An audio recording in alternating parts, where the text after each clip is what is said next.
All right, ladies and gentlemen, this is Scott Golden. I am not alone today. I am joined by none other than the one and only Mr. Don Stanley. He is the head of referees for the Professional Pickleball Association. He's heavily involved in all kinds of things involving rules and changes of rules and keeping the referee body, I should say, moving in the right direction. Him and Mark Pfeiffer, I think it's Pfeiffer. Mark and Don, along with a lot of others, are doing a fantastic job of progressing referees to the professional standard, the gold standard that we hope to have in pickleball. This is kind of a live impromptu session. Don Stanley is, if you know Don, you love Don. And Don is one of these guys that he studies his craft. He's good at what he does. He knows his stuff. You'll see in this interview, it's not even necessarily an interview, but this chat session with Don, that he is going to be quick on his points. He knows what he's talking about. If I catch him on a question, I guarantee you if he doesn't know the answer, he'll say, let me get back to you. Let me find out. But I got a feeling he's going to be all over these questions. We're going to bring him on now. So if you'll give me a second here. Boom. There's my man, Don Stanley. What's up, buddy? How you doing, my friend? Good to see you. Good to see you too. So as I just explained, we're going to kind of just leave this as an open chat discussion. We're going to have people, I'm sure, as you know, live interacting that will be asking some questions. And we'll try our best to address those. However, Don, if we don't get to all of them live, I would love it if you would get time later to go back and respond to some of those if we don't get to all of them. I'm honored to be here, Scott. And I say that all the time, but I really mean it. I'm honored to be here and I appreciate it. Absolutely. So let's go ahead and get rolling. So the first thing I want to ask you is I've been hearing on the court at the pro level, right? This new thing that the pros are doing, saying, am I good? And it's different from what we've heard in the past, because in the past, you had to be very specific about the questions that you asked. So I'm going to open this question up to you. Am I good? Okay, thank you for that. And I'll be, thank you listeners for coming in and joining. I'll be very respectful of your time to be here. So I'll be to the point and quick and try to cover things quickly. The am I good question came up this year. There was a change that now you can ask any of the questions as the server or receiver. What's the score? Am I the right server? Am I in the right position? Am I the right receiver? You can ask anything now. And some people didn't like that. Some refs didn't like that. They said, well, we're making it too easy on the players. And whenever I heard that phrase, I'd want to go, well, wait, are we supposed to make it hard on players? So anyway, but it was like this back in 2016, okay? You could ask any question back in 2016, 2018, it got changed, and now it's back to that. I love it for this very reason. I think there were several rule changes this year that removed some of the faults that can occur between a ref and a player before the serve of the ball. I love it. Yes, I know the ball is live as soon as the ref starts to call the score, but really the rally, I think, should be decided by the players once that ball is served, once that rocket has left the pad, okay? So along with that, this rule was changed that now you can ask any question, okay? You can ask score, position, correct server, whatever. You can ask that, and the ref can answer it. Well, since you can ask all that, I had heard this in previous years when you couldn't ask all the questions.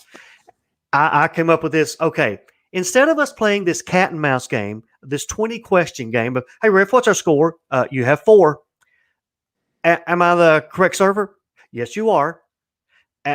Okay, well, am I in the correct position? Yes, you are. Instead of having to do all that silliness, in my opinion, let's combine it all into one encompassing question, because that's what you're trying to get from the referee. Am I good to go? Okay. So at the PPA, we instituted this. I sent out an email to players. You can ask this all-encompassing question, am I good or am I right? Okay. It involves all of those. 98% of the time, the answer is going to be yes, sir. Yes, ma'am, which I like to say. But if something's wrong, you just tell them. Okay. Hey, ref, am I good? You are the correct server, but you're in the wrong position. Okay. And then they straighten all that out. One thought was to do this. Hey, ref, am I good? And the ref would say, no. And that's it. And then it makes them say, okay, well, wait, what's our score? 4. Okay. Am I the right server? Yes, you are. Okay. If something's wrong, am I in the right position? No, you're not. I mean, that's just silly. So that's where it came from, especially at the pro level. Just remove the silliness, remove the 20 questions. If you want to ask if everything's good to go, just make it one question. And if something's wrong, the ref will tell you. So I love it. I think it's more efficient. It makes us look. Here's the thing. I love refs with a passion. I love them to death. And sometimes I think it can maybe make the refs look a little petty to go, ref, am I good? No. Can you tell me what's wrong? No. Well, you have to ask the right question. It just makes us look petty and makes the game look petty. So that's what it is. It's just, am I good? And the ref will answer the question. So I love it. Yes. And honestly, Don, as a player myself, and I know you play as well, as the player, usually where the confusion happens, whether you're serving out of position or the wrong server, incorrect server, it's after like a long rally and things get like messy. You might switch positions, like a lob. Somebody goes and gets a lob and retrieves that and gets mixed up. So then you're out of breath. You're not thinking necessarily clearly. And all of a sudden you need a little assistance on figuring out so you don't make a crucial mistake. And I think helping streamline that process is huge, because quite honestly, I can't speak for everyone, but there were times where when the old rule was like you had to ask some very specific questions, I couldn't even remember what that specific question necessarily was. I was like, I don't want to say the wrong thing, ask the wrong thing. So the am I good encompasses everything in together. It's easy for the referee to address that. And ultimately, the goal should be to get everybody in the correct position, because you don't want to cheat or mislead anybody accidentally or otherwise. And I think being able to just say, am I good? Ref says, no, you're in the wrong serving position, or you are the correct server, but you're in the wrong spot. That really helps. Yeah, one thing I do want to add that, again, I got accused of, you're making it too easy on players. I will say this. Now, if a player asks a specific question, Don, am I the correct server? Then I can it'd probably be coaching to answer more than that. So still yet, if they ask a specific question, I can only answer a specific question. So let's say they're in the wrong position and they say, Don, am I the correct server? I'm going to go, yes, you are. I'm not going to do that, but say, yes, you are the correct server. And then they serve and I have to call a fault because they're out of position. So I'm a big fan of just ask, am I good? Am I right? And, that'll cover it. So. All right. So you guys heard it from Don Stanley. Am I good is the new phrase that you want to use to make sure you clear up any confusion. Well, let me say this. Now, that's what we do at the PPA tour. So maybe check with your head ref or if with your referee. I think it will catch on. I heard them do it at the U.S. Open. I heard them do it at an APP tournament. It's good for the sport, in my opinion. So I hope it catches on. So yes, I think it will. I think that really cuts down on the confusion. Yeah. Okay. I love that we addressed that issue. Let's move to another issue that I have found can be a little frustrating to me as a player while I'm in the moment, in the heat of the battle. Emotions are running high. Maybe it's a game 3. It's pretty intense. You have the discussion between a player and a referee where the player says, why are you watching the feet at the non-volley zone? You should be watching the ball. So basically, to simplify the question, referees watching the non-volley zone versus watching the ball. When is it appropriate? When is it not? And how do you address that as a referee? That's a super great question. I'm glad one of my pet peeves as well. Okay. So real quick, it's listed in the officiating handbook, right? Which is our guidebook, what to do, that, for example, ruling on line call appeals, okay, is number 8 in our list of priorities. Okay. It's not high on the list of priorities. One of our main jobs is to watch the zone. Okay.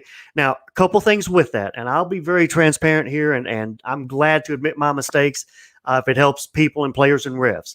So our main job is to watch the zone, not follow the ball. So, and this is a pet peeve of mine with referees. Watch the zone. You need to watch the zone until every possibility of a momentum fault is gone. not just after they hit it and they hit a winner, because they could still momentum and fall in or whatever. So as long as there is a potential for a momentum fault to occur, the ref needs to watch the zone. It's that simple. Now that means the ball could have been already bounced and hit for a winner, but you still have to watch for that as long as you can. Now, after that fact, if there's no chance of an NVZ fault, then yes, I will start to track the ball. And a lot of times I will do this. A player volleys, they're a foot back from the line and they're not moving a lot. They're pretty much standing still. Okay, as soon as I release in my mind, okay, they're not going to commit a fault now, I will turn my head to start and track the ball. And a lot of times as I'm turning my head, the ball has bounced. And the team will call it out. This other team will appeal. And a lot of times I'll say, ref, did you see it? And I'll say, I was turning my head. I'm not sure. I can't make a clear call. I do offer this for referees. I love this phrase. When a player appeals, ref, did you see it? I like the phrase, if I saw it but can't overrule, yes, but not enough to overrule. That answers two questions. Yes, I did see it, but it's not clear enough for me to overrule. Some refs will say this. They'll say, the call stands. And then the players go, okay, but did you see it? The call stands. It's like, why are we being so secretive about answering that question? So I love the phrase for refs. If you saw it, ref, did you see it? Yes, but not enough to overrule. Or if you clearly saw it, overrule it. I know this is frustrating for some players. They think we should be following the ball more. It's just not in our guideline. Our guideline is to watch the zone. And then if there's no chance, you can go ahead and track the ball. But look, I want to say this. There's so many refs right now that watch the ball anyway. Let's get them doing the main job first of watching the zone completely, and then we'll focus on tracking the ball. So our main job is to watch that zone if there's any potential for a fault, and then track the ball. So we're going to spin off of the main thing we just talked about, which is watching the non-volley zone versus watching the ball. Let's kind of spin off a little bit with some specifics. Do you believe, I don't know how to really ask this question, but like ethically, if there's a referee, but the referee misses a foot fault and the player himself or herself knows that they stepped in, do you think they should take it upon themselves to call a foot fault even though we have a ref? Because I think the reason I'm asking that is that I saw at the pro level there was a foot fault that occurred at a pretty significant match that the ref didn't call. And I wondered, in my head, Don, did that player know that they stepped in and did they just not say anything because the ref didn't say anything? Do you see where I'm going with that? Sure. I will say this. There's a new rule this year that addresses that very point. 13D1C, I do believe, that says if you knowingly commit a fault, that you should, I don't think it dumps on the guilt process in that rule. It says you should make the call.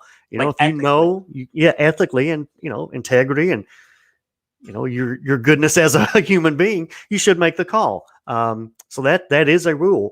And the other half of that rule is that, let's say you hit the ball to me, Scott, and you think it double bounced on my side. Well, it's on my side of the net. That's my call. Or let's say, here's a better one. Let's say you think it grazed off my shoulder. Okay. Yeah. You can mention that, and if I feel that it did, or think that maybe it did, I felt something there, then okay. Yeah, it did. But you can mention it, but since it's on my side of the net, that's my call to make. And if I felt it and I have integrity, then I need to make, it did hit me. It did hit me. So yes, I think players should. I think pickleball karma will come back around and you'll be rewarded for your integrity there. So, okay, this is a good one because you mentioned the ball grazing someone. It is very possible that the ball could graze someone's shirt, hair, anything like that, and you not feel it, but the other team, the hitting team, actually does witness it. What if the two sides just cannot agree? Is there such thing as a replay in pickleball? No. No. Well, let me get real specific about that. If there is a general rule in there that says, or it's in the handbook, that if there's something that we don't have a rule for, and we can't even maybe use 2 or 3 other rules to really apply a precedent, then yes, it's almost like a catch-all. If there's just no flipping way we can apply a rule or a rule precedent to this, then you can do a replay. But in this situation, and it's very true, Scott, think of a lady playing who's, long hair. It could definitely, if she's turning her head and the ball goes right by it and she's trying to get out of the way, I can definitely see the opponent seeing it hit her hair, but the player not feel it. Okay. So the rule is this. Again, let's say I'm the female player and you hit it to me and you are 100% sure it hit my hair. If I didn't feel it, you can mention it, but the final authority rests with my call on this side of the net. Okay. So and you can just hold to, if you feel strongly enough about it, you just hold to that, and then you just have to be adamant and tell the other players, I'm sorry, it's my call. Yes, that's true. And the reason there's not a replay on that, now in rec play, heck, folks, sometimes just throw the book out in rec play because we all want to be friends, right? But in a tournament situation, it's either one of two things. Either you agree that it hit you and it's a fault, the other team wins the rally, or let's say it lands out of bounds, it's out of bounds and you hit the ball out. The reason they don't offer a replay in writing as an option is mainly because of this. And several rules were changed this year to remember, there was a rule last year that says, if all players can't agree, then the ball is deemed in unless one person suggests and everybody agrees to a replay. Okay. That was taken out, that part about if one player suggests and all agree, then a replay can occur. And here's why it was taken out. Let's say, here's a good example. You're in a pro bracket, all right? Now, let's be honest. Because you're in a pro bracket, maybe it doesn't mean you're a pro player. It means you've paid the $100 or $300 to play in this bracket. So let's say you're playing, I won't mention names here, against two top long-standing pros, okay? And you're Mr. Nobody, and you're playing, and something happens, and everybody comes to the net, what we're going to do here, and the other team's saying, hey, let's just replay. They can really put a lot of pressure on, hey, Don, at the pro level, when this happens, we always replay it.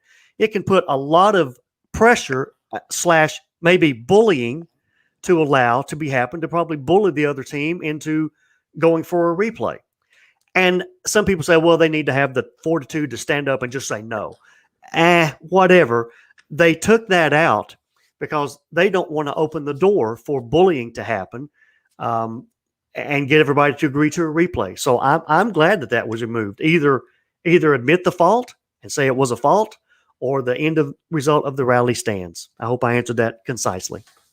Yes, you did. That's great, man. I knew this would happen, Don. When we start talking about rules and situations, all these things start coming to my brain about what I've seen, what I've witnessed. Also, you have experienced the same being out there in the field. I mean, it's one thing to read a rule book, right, Don? In the comfort of your home with a cup of coffee, read 1D, B, C rule. But it's another thing when you actually get out there on the court and you've got real people and real pros and real amateurs getting after you, and you need to be sharp and crisp and on point. So sure. As we're talking, I'm just remembering all these situations, and I want to discuss some of them. But sure. Let's talk about this, because I know this is a hot topic for you. Kim Lundquist asked, will they ever bring back line judges? And I think that's an interesting question. I want you to take this one and run with it. Thank you very much. And I'll be brief here. Okay. Okay. Boy, one of my pet peeves. I think the normal way that line judges have been used is we put them in a very, very difficult position, unlike anybody else. And let me say this. In a match with line judges, there are three entities that can make a call, right? The players can make a call, maybe, center divide. Okay. But let's say in a match with just players and refs, if the player doesn't see the ball, okay, they're the ones that have to make the call. If they don't see it, they just say, I didn't see it. They don't have to say it was in or out. They can say, I didn't see it, and the ball's in. Yeah. Why? Because it's your responsibility to make that call. Okay. The next person in that line, the ref. Let's say they appeal to the ref. The ref doesn't have to say that ball was 100% in or out. The ref can also say, not enough to overrule. The call stands, not enough to overrule. But now let's look at line judges. We put them, the normal way line judges are used, we put them in a situation where they have to make a call in or out. Okay, they have to. They can't say, I love asking this question. Why can't a line judge just say, guys, I'm not sure. I'm just not sure. We don't allow them to do that. So let me set up an example. Usually we do 4 line judges. So one line judge, the sideline judges have to make a call all the way across the net, sometimes sitting behind a chain link fence, sitting in a chair, sometimes having to look through the actual net itself. So here's the situation, all right? Ball's hit deep to the corner, a big lob deep to the corner. And I'm on the far side, but that's my sideline. It's hit deep to the corner. A player's back there. The player's right on top of it. It bounces out, so the player doesn't hit it, right? The whole world looks at the line judge. Let's see, 44 feet plus another 10 feet, maybe 60 feet away, maybe looking through a chain link fence, maybe looking through the net. And the line judge is sitting there going, oh, crap, I'm not sure. Well, if they're not sure, they have to call the ball in, okay? And I've always wondered, why do you have to call it in? Why is there an automatic predisposition to be against the team that received the ball? So if you're not sure, you have to call the ball in. You have to say in. Well, that's not fair. What if you're not sure? So we have put line judges in a very, very hard place, unlike anybody else where you have to make a call even if you're not sure. Okay, I think it just opens up the door for a bunch of arguments and a bunch of issues. So what we came up with at the PPA was passive line judges, where the players will still make the call. Okay, and there's a lot of respect at the pro level. For the first year, we didn't do it, but then we tried it at Vegas last year. Passive line judges. So the player, we have line judges, and I use 6. If I have enough refs there, I'll use 6 because I don't want anybody trying to make a call looking through a net. Okay. So the players will make the call to the best of their God-given ability and with all their integrity, but they could be wrong. Okay. So having a passive line judge is, let's say, I won't mention names, but player makes a call out and did it to the best of their ability. The other team wants to appeal. Now they have a unbiased third party to appeal to, the line judge. Okay. Right. I have heard line judges say, you know what, Don, with not having to make the call immediately on the spot, it gives me more time to process what I saw, which means I can make an even better call. So player calls it out. The other team appeals. The head ref says, hey, line judge, can you make a call? Well, the line judge can do one of 3 things. In or out, or we made up this signal, crossing their arms and saying, not enough to overrule. Okay. Not going to force a line judge to say, I 100% know that ball was in, or I 100% know that ball was out. We already have a call. All right. So it's just the same as the referee. I've heard good success with this passive line judge because still allows the players to make the call, but it opens up the door for the players to say, hey guys, I did the call the best of my ability, but I could be wrong, and feel free to ask an unbiased line judge. Okay.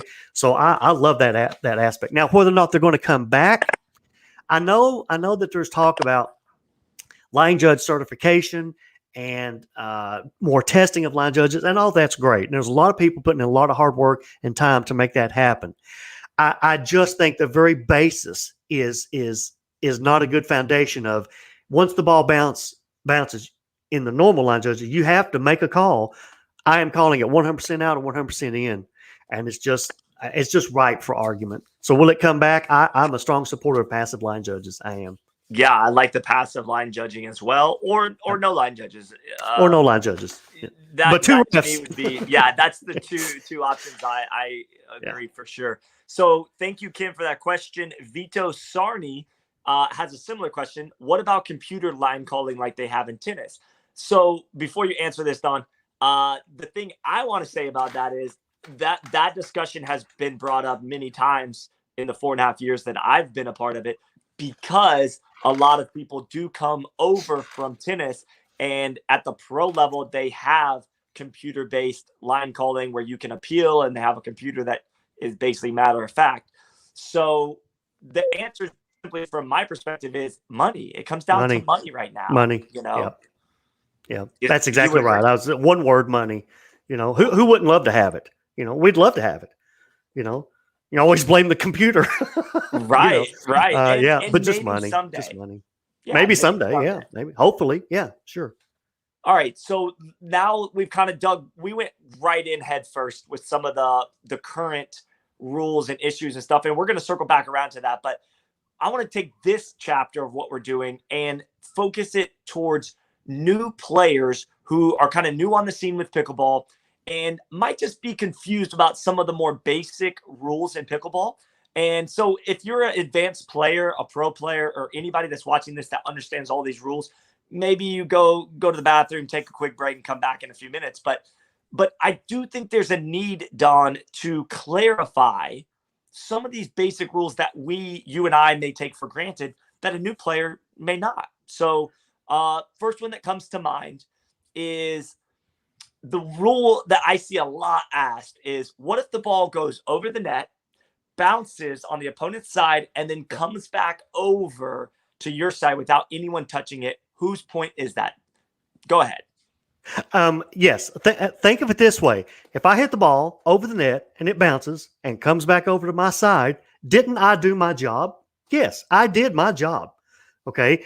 You never touched the ball, so you didn't do your job. So an easy way to think of that is, I did my job. I hit it over the net. You didn't hit it. So that's my point. Okay. My rally. Sorry, Revel. I win that rally. I think that'll, rather than you trying to remember the specific rule, just think of it that way. I did my job. I hit the ball over the net and it bounced in your court. That's all I'm required to do. You didn't even touch the ball. So think of it that way. Yeah. I win the rally because I did my job. Hope that's easy to remember. Yeah. Great clarification. Yeah. I think that's a great way to remember that. So anybody that has that come up in the future, just remember, if you're the one that hit it over, you did your job. If they don't touch the ball when it's on their side, you win that point. Yeah. How can I be blamed? I did my job. Correct. Why am I at fault? Yeah. Yeah. All right. Another thing I saw recently, and this kind of is a twofold thing. We're seeing a lot less temporary nets now and more dedicated pickleball courts. So we're seeing less and less of this. But let's address the temporary net that has the bar that goes across the bottom. The old rule was, if you hit a ball, it clips the top of the net and dribbles over. And if it hit the bar, it was live until it bounced at least once. And so you had the opportunity to hit that. They've since changed that rule now, and you replay it as soon as it hits that bar. Correct? As far back as I can remember now, I think you've been in longer than I have, Scott. As far back as I can remember, if the ball went over the net and hit that temporary bar or the center base or gets caught between the bar and the net, I hate having to say all those three things. As far back as I can remember, I think at least 2016, it was a replay, because hitting that bar, let's say you and I are playing, you hit the ball, hits the net and goes over, and I'm coming up to make a play on it and it hits the bar, the base, or gets caught. That has interfered with my ability to make a good play on the ball. So that's why you have to have it. It's a temporary net. We have this bar in the way. Right. So yeah, that structure, which has to be there, has interfered with my ability to make a play. Now let's take that one step further. Think about it. Because we're going to get to a great question. It's like every 3 days on Facebook. Let's say if the principle is the ball goes over the net. Now it has to go over. If it doesn't go over, you didn't hit the ball over the net. So all these are assuming that the ball goes over the net. It falls down, hits that bar, replay. It's interfered with my ability. Well, what if the ball happens to hit the net, goes over, bounces on the court, and on its way back up hits the bar? The ball's still alive, right? It's just bounced once. I can still play it. Hasn't the bar still interfered with my ability? So yes, it has. So it's a replay there too. So ball goes over the net, whether it falls down and hits the bar or the other two things, or if it bounces on the court and then happens to hit those things, it's still interfered with your ability, even though you have a rare chance now. It's interfered with your ability to hit the ball, so it's a replay. But here's a great question we get all the time. Now, think about you going out and setting up a temporary net, right? You build the crossbar, right? Then you unroll the net. You have to put that net, the way it's designed with the stick, on one side of that bar or the other, right? Correct. You have to put on one side. I get this all the time.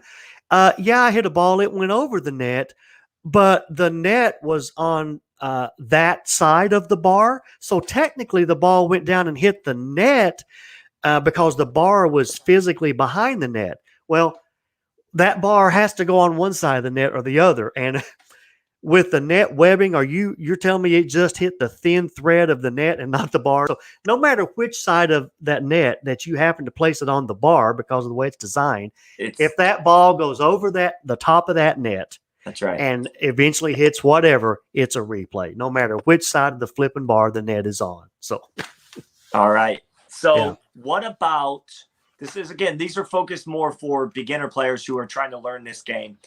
Okay. What if a player, we've had this discussion off camera, but I want you to explain it to everybody. What if a player goes to serve and they have 1 foot outside the sideline and 1 foot inside the sideline, but they're behind the baseline? Does that, am I being clear on what I'm asking? Yeah. Oh yeah, definitely. And let me throw this in, Scott. Let's also talk about the ball coming back over when we can cross the plane. Let's talk about that. That's we'll a lot of confusion. That for sure. Okay, so I'll just new this year. It's so much easier, folks. It's so much easier this year. And there's a little bit that can come into play with the drop serve if you toss the ball up, but we'll maybe cover that a little later. But let's just say normal serving. Okay. The only flipping thing that matters of anything is right when you hit the ball. Okay. That's the only time. There's no more. Did they start their service motion? I think I even heard this announced at the U.S. Open. Somebody said, oh, they started the service motion before the ref had finished calling the score. That's not a fault anymore. Everything now, except the drop serve with the release, the only time a fault can happen is at the very split moment of when the ball contacts the paddle. All right, so let's talk about that. The feet placement at the moment of ball serve is the same as last year. Okay, the moment you hit that ball, you have to have at least 1 foot on the ground behind the serving area. Okay, and let's talk about that for a second. Of course, the baseline, the actual painted baseline, is part of the court. So you can't have your foot on the baseline. That's a fault. Let's talk about the imaginary extensions of the sideline and center line. There are these imaginary extensions that go on to eternity. Since they are extensions, they are not part of the court per se, like the painted baseline. So the difference there is technically you could have your foot on, if it were painted, on that sideline or center line extension. That's not a fault. You can't have your foot beyond the sideline extension. So think of this in your mind, this big U shape, this big U, or not a U, but like a three-sided wall with the baseline being the painted baseline. You can't touch that. But the two sideline extensions, you can technically have your feet on those, touching them when you serve the ball. Now, let me say this to refs. For me to call that like, okay, it's a fault if you're beyond the sideline or center line extension. It's going to have to be blatant. Number one, we're talking about an imaginary line in the first place. I would hate for a ref to get so picky that, oh, no, you were 1/16 of an inch over that imaginary sideline extension. Really, ref? Wow, what great eyesight you have. So for me to call a fault, it has to be pretty blatant that, yeah, your foot was well beyond the sideline extension, and everybody in the stands and watching online saw that it was. So again, the moment that ball is struck, you have to have 1 foot within that area and not touching the baseline. Your other foot can be in the air. Okay. It's two-dimensional. It can be in the air. It can be in the air beyond the sideline extension. It can be hanging over the front of the baseline, in essence, in the airspace above the court. Okay. As long as you're not touching the ground, it can be anywhere. Okay. So at the moment of serve, you got to have at least 1 foot in the proper area, let's say, and make sure your other foot is not touching outside the proper area or is at least in the air. A couple of things about this. Let's say I'm standing in the court. I'm standing on the court when the ref starts to call the score. Okay. The ref calls a score, 5-4-2. That's the favorite one I use for examples. 5-4-2. I can be standing on the baseline. I can start my service motion. I back up and step in the proper area and then serve the ball. That is completely legal. You can Shoot, you could stand in the NVZ when the ref calls the score, as long as you back up and make sure those feet are where they're supposed to be the moment you strike the ball. You know, there was the old rule last year that at the beginning, it said at the beginning of the serve, which was, well, what does that mean? At the beginning of the serve, you had to be behind the baseline and the extension of the baseline. Now, folks, nothing matters except the drop serve release when your feet, except the moment when you serve the ball, that instant is when all the feet need to be in the right place. So that was a long story, but so much of that is not a fault now. You know, I can lay on the ground, I get up, take my time, serve the ball. As long as my feet are where they're supposed to be, when I contact the ball, we're good to go. And then address that second thing that you said about the contact. You mean the drop serve release, or? No, you were saying about you wanted to, I think you were talking about the around the post or contacting. Oh, yeah. So we're talking about balls that cross the plane of the net. I get a lot of questions. You'll see a lot of questions on that on social media. You need to hit the ball when it's on your side of the net. So let's say you're standing at the corner of the zone and a ball's coming over to you. You have to let it cross the plane. You got to let it get on your side before you hit it. That makes common sense. And let's say the ball comes over to me, it bounces, it's close to the net, and I'm running. If I hit that ball on my side of the net, my plane of the net, my follow through, I can cross back over. That's an allowable, that's common sense. I've hit it, I'm close to the net, I'm allowed to follow through under most circumstances. The other one is this. Let's say the ball comes over, it has a lot of backspin. It bounces in my court, and there's a lot of wind and a lot of backspin, and it's headed back over the net. Okay, think of it this way. When can I hit it? You can definitely hit it on your side, but once that ball crosses the plane, think of it this way. I need to follow the ball if I'm going to cross the plane. Let the ball cross the plane back over first if you're going to hit it, because maybe you're running to get to the net. But that ball has to cross back over the plane before you can reach over and hit it. And let me put it another example which may explain that better. Let's say somebody hits a big lob. It's just barely going to cross the net, okay? So you're standing in the MVZ. Well, of course, you don't want to volley. So the ball bounces. It's bounced, all right? It's coming back up, and it's headed back over the net. I can tell it's going back over the net. If I stick my paddle across the net and wait for the ball to come across, I've committed a fault, okay? I can't go across the plane before the ball does. So think of it this way. A ball that bounces and has backspin, follow the ball across the plane. So if that ball bounces, goes across the plane, then I reach over and I can hit the ball into the net or hit it side shot, whatever. Just follow the ball. The ball has to cross back over first before you can. Hope that settles that. For sure. Okay. This is a good one, Don. This is, again, for more of the beginner that's just learning the game, but also I think it's a good refresher. Talk about when you volley a ball up at the non-volley zone, or for that matter, wherever you volley it from, and talk about how momentum plays a role in your shot versus stabilizing yourself after you've hit a ball. Talk about that and just clear that up for anybody that's got confusion on that. Well, first off, that is a judgment call of when does somebody's momentum end, and they've tried to define it, and it's kind of hard to do because it still just comes down to a judgment call. But let's go for basics. Let's say I'm standing there at the zone, ball comes up in my wheelhouse, I hit it real hard, and it's going to be a good winner. But my momentum, I start to windmill. That's still momentum from my volley, and then I eventually step in. Okay, that time span, there is no time limit on that.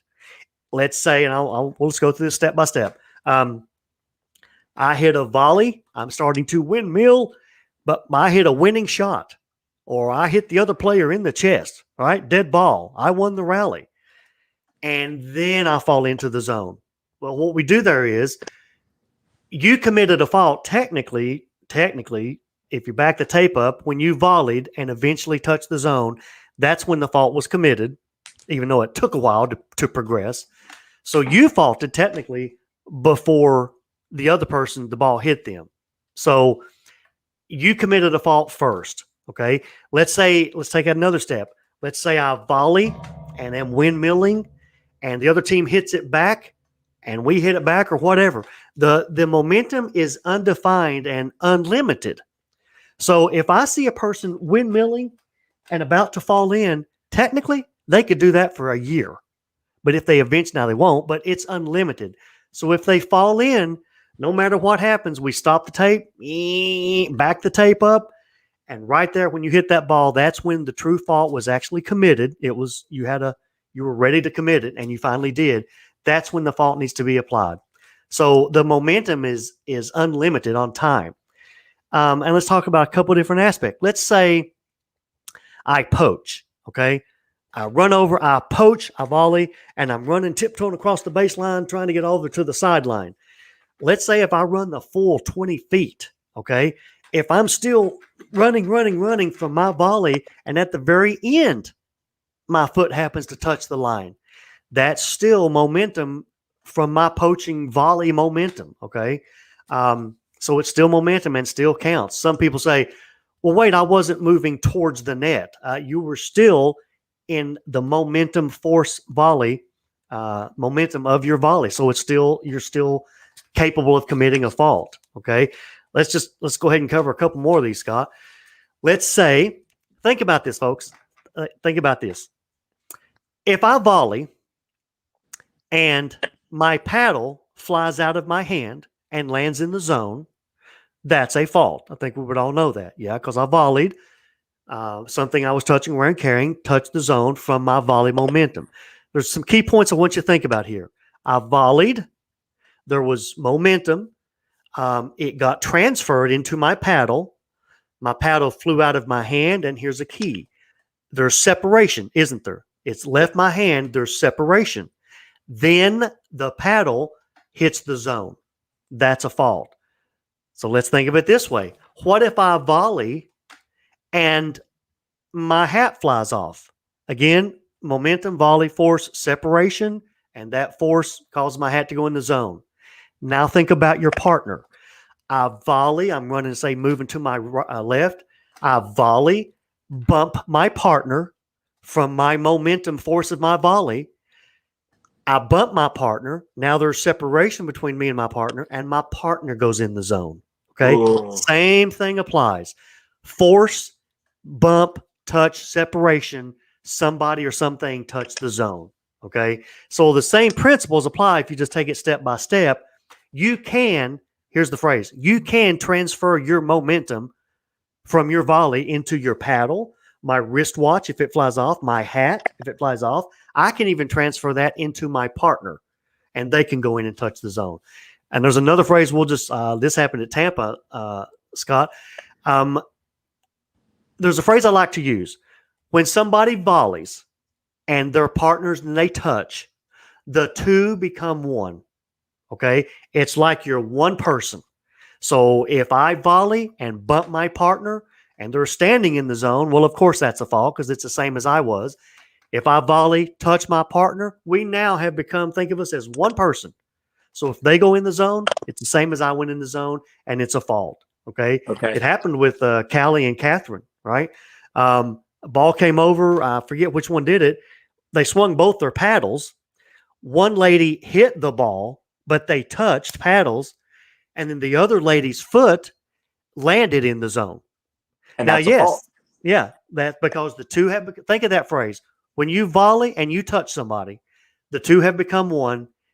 And even if that other person is windmilling and finally goes in the zone, you've become one person. So I think that should help a lot with no volley zones. Think of it, two become one. Once you touch during a volley, or let me put it this way, during the act of volleying, right, which is the swing, the volley, and the momentum afterwards. It's a long process. The two become one when you touch. So hopefully that'll help the NVZ stuff. For sure. And for anybody watching, Don keeps using the term volley.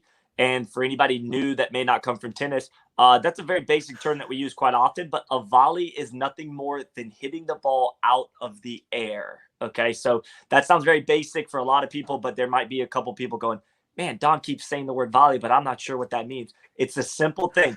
The non-volley zone rules only apply when someone is volleying the ball, not when it bounces. If the ball has bounced once in front of you and then you are in the non-volley zone and you strike the ball, that is perfectly legal. And Don, I don't know if I don't know if you do any coaching these days or not, but when I do lessons and teach, I try to explain non-volley zone is the same thing as like a no-fly zone. I always ask them, what does it mean when there's a no-fly zone and a plane's flying through that no-fly zone? They say, oh, well, they're not allowed to do that. I say, okay, well, in the non-volley zone, if you understand the term volley, it means no volleying the ball, no hitting out of the air in that 14 by 20 zone. Yeah. And if you're not volleying, you can eat lunch in there. That's right.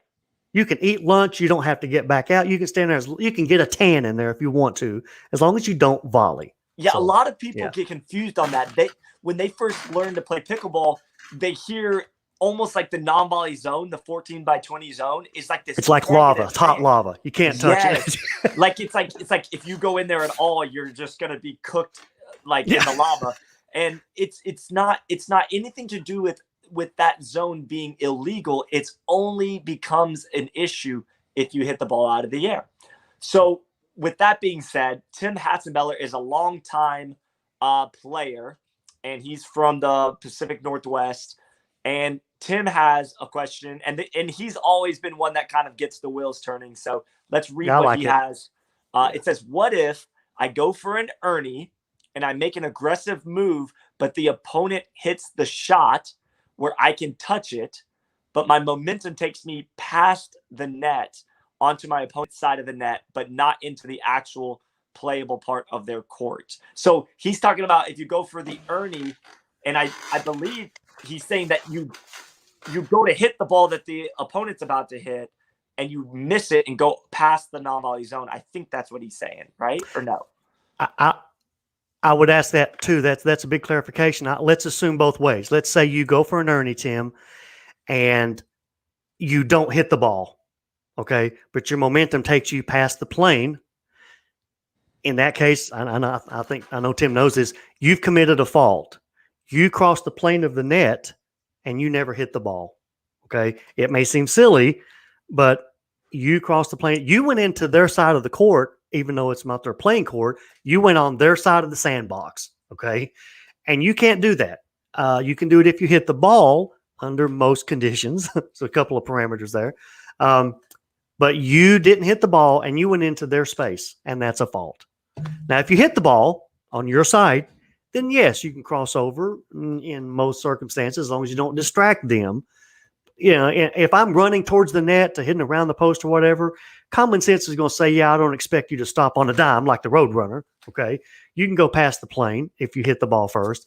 But in a situation where I go for an Ernie, I don't hit the ball, and my leg crosses, I cross the plane without hitting the ball first. So that's a fault. So I hope that's what Tim was saying. So I think so. So. All right. Scott Lippis has joined us. He's always very interactive. He said, what about a volley shot? So you're going to be hitting it out of the air. Huge gust of wind, hat falls into the kitchen. That's an easy answer. Scott's a good one for that one. That's a judgment call by the ref. I mean, I can see a ref getting in trouble. I would say this, okay, to answer that question seriously, Scott, if I were going to call a fault on that, if the volleyer says, hey, no, it was the wind that blew my hat in, I would say, I'm guessing I'm putting this in a real situation. No, when you volleyed, your head lunged forward, and that's when the hat came off your head. You know, if he just stood there and volleyed, and there's a huge gust of wind that maybe has blown the net over already, or maybe has blown other people's hats off already, I can see maybe the wind having done that. That would be, boy, this is really stretching it, but I would see, well, now hang on here. Yeah, if I judged that his hat did not go in the zone from his volley momentum, it just fell off his head because of wind, not due from his volley momentum. I'm trying to go through the rules here. It's right, but did you see how he asked the question though, Don? He said it figures you're about to volley like you're about to hit a volley, so you're in the act of swinging, and a big gust of wind comes through.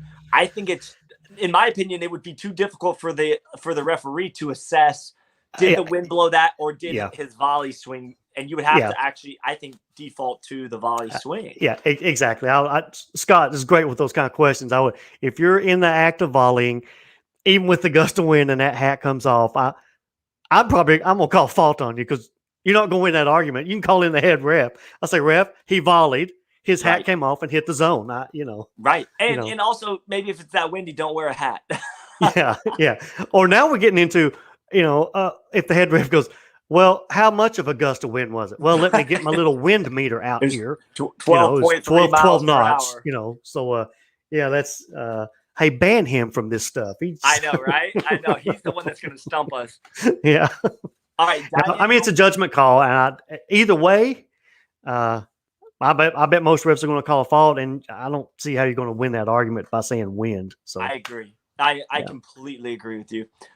Okay, Diane Martin says, tuned in late. Did anyone ask about out balls? Do you have to see color outside the line to call it out? I think this is an interesting question. Don, take it away. I know that they put in there that for players, for the good of the sport and for the integrity of the game and to keep things nice, it would be wonderful and great if we would to call a ball out if we would see a gap. I mean, if you see a gap, there's no doubt that ball was out. Okay. And meaning, I guess, if you don't see a gap, for the good of the game, for the good of sportsmanship, go ahead and play it. So they did put the wording in there. Don't call a ball out unless you see, I think it says space or gap. Technically, it's where the bottom size dime portion of that ball physically makes contact with the ground, right? If the bottom plastic of the ball is touching completely outside the line in the out of bounds area, then technically that ball is out. Now it's going to look like the ball's overlapping and hitting the line. Most players, I think, will go ahead and play that. But the problem is we can't get down on the ground like a snake and look at where the bottom of the ball hit. So I think the goal there was this year, especially, to just get players to be very gracious, play more of the balls you think are out, and don't call them out unless you see a space. That's for the good of the sport and for the good of everything. I will say this, it's a little bit of a conflict because technically in a court of law, it's the bottom part where the ball hits that makes the ball truly in or out. But for the good of playing, for the good of sportsmanship, to have less arguments, just, play the balls unless you see a gap, So it's so sticky there. So sticky. There's so many different directions we could go with this. Because then you've got like rec games versus refereed games versus tournament games. In rec play, I would always encourage everyone to only make out calls if you're going to make that out call and everybody's probably going to agree with that out call. Meaning where it's going to be so like pretty obvious and nobody's going to argue with you. If you're constantly making calls and you're seeing these looks on people's faces of disgust every time you make an out call, I would say you're probably the issue, and you need to reassess what your goal is. Is your goal to cheat people out of a close call so you can win, or is your goal to play the balls and have fun and enjoy the time that you've got on the court? In a tournament situation, I feel like it's a little different. I think people are a little more tense, a little tighter. Close calls tend to go in the favor of the team calling those balls. But I will also say at the pro level, they do a very good job of policing themselves. And we've actually seen several situations, Don, and you can attest to this, where guys like Matt Wright and some other players have actually overruled the referees' calls in the detriment of their own, or the opponent even calls it, out, and they go, no, that ball is out. If the opponent plays it in or something like that. I can't remember the exact situations, but basically they are good at doing the policing themselves. Yes, I would say this real quick. If somebody says, Don, what's the biggest thing you see the difference between pro play and lower skill play? Two things, real quick. Speed of the game, no doubt. Speed. Second is the pros, they play the close ones. Now, that's a general term, and not everybody does it, but they play the close ones. In pro matches, I'm not necessarily getting all tense about appeals because they usually just play the close ones. When I go ref a lower skill match, I already tell myself, oh boy, there's going to be a lot of appeals because there's going to be a lot of close calls, and I'm going to have to. I'm a ref, but I hate conflict. I go, okay, it's not enough for me to overrule, and then here comes the tension and stuff. But yes, the pros, they play the close ones. I'll put that. I'd stand behind that on the judgment day. So 100%. Yeah. All right, let's see. Scott Lippitz has another good question. He said, let's talk about how long, meaning time frame wise, can you stay on the other side of the court, the opponent's side, after hitting a legal Ernie and entering their side of the court? I hope everybody understands what he's asking there. Go ahead, Don. Okay, so let's set that up. And thank you, Scott. This one's a lot easier than your first one.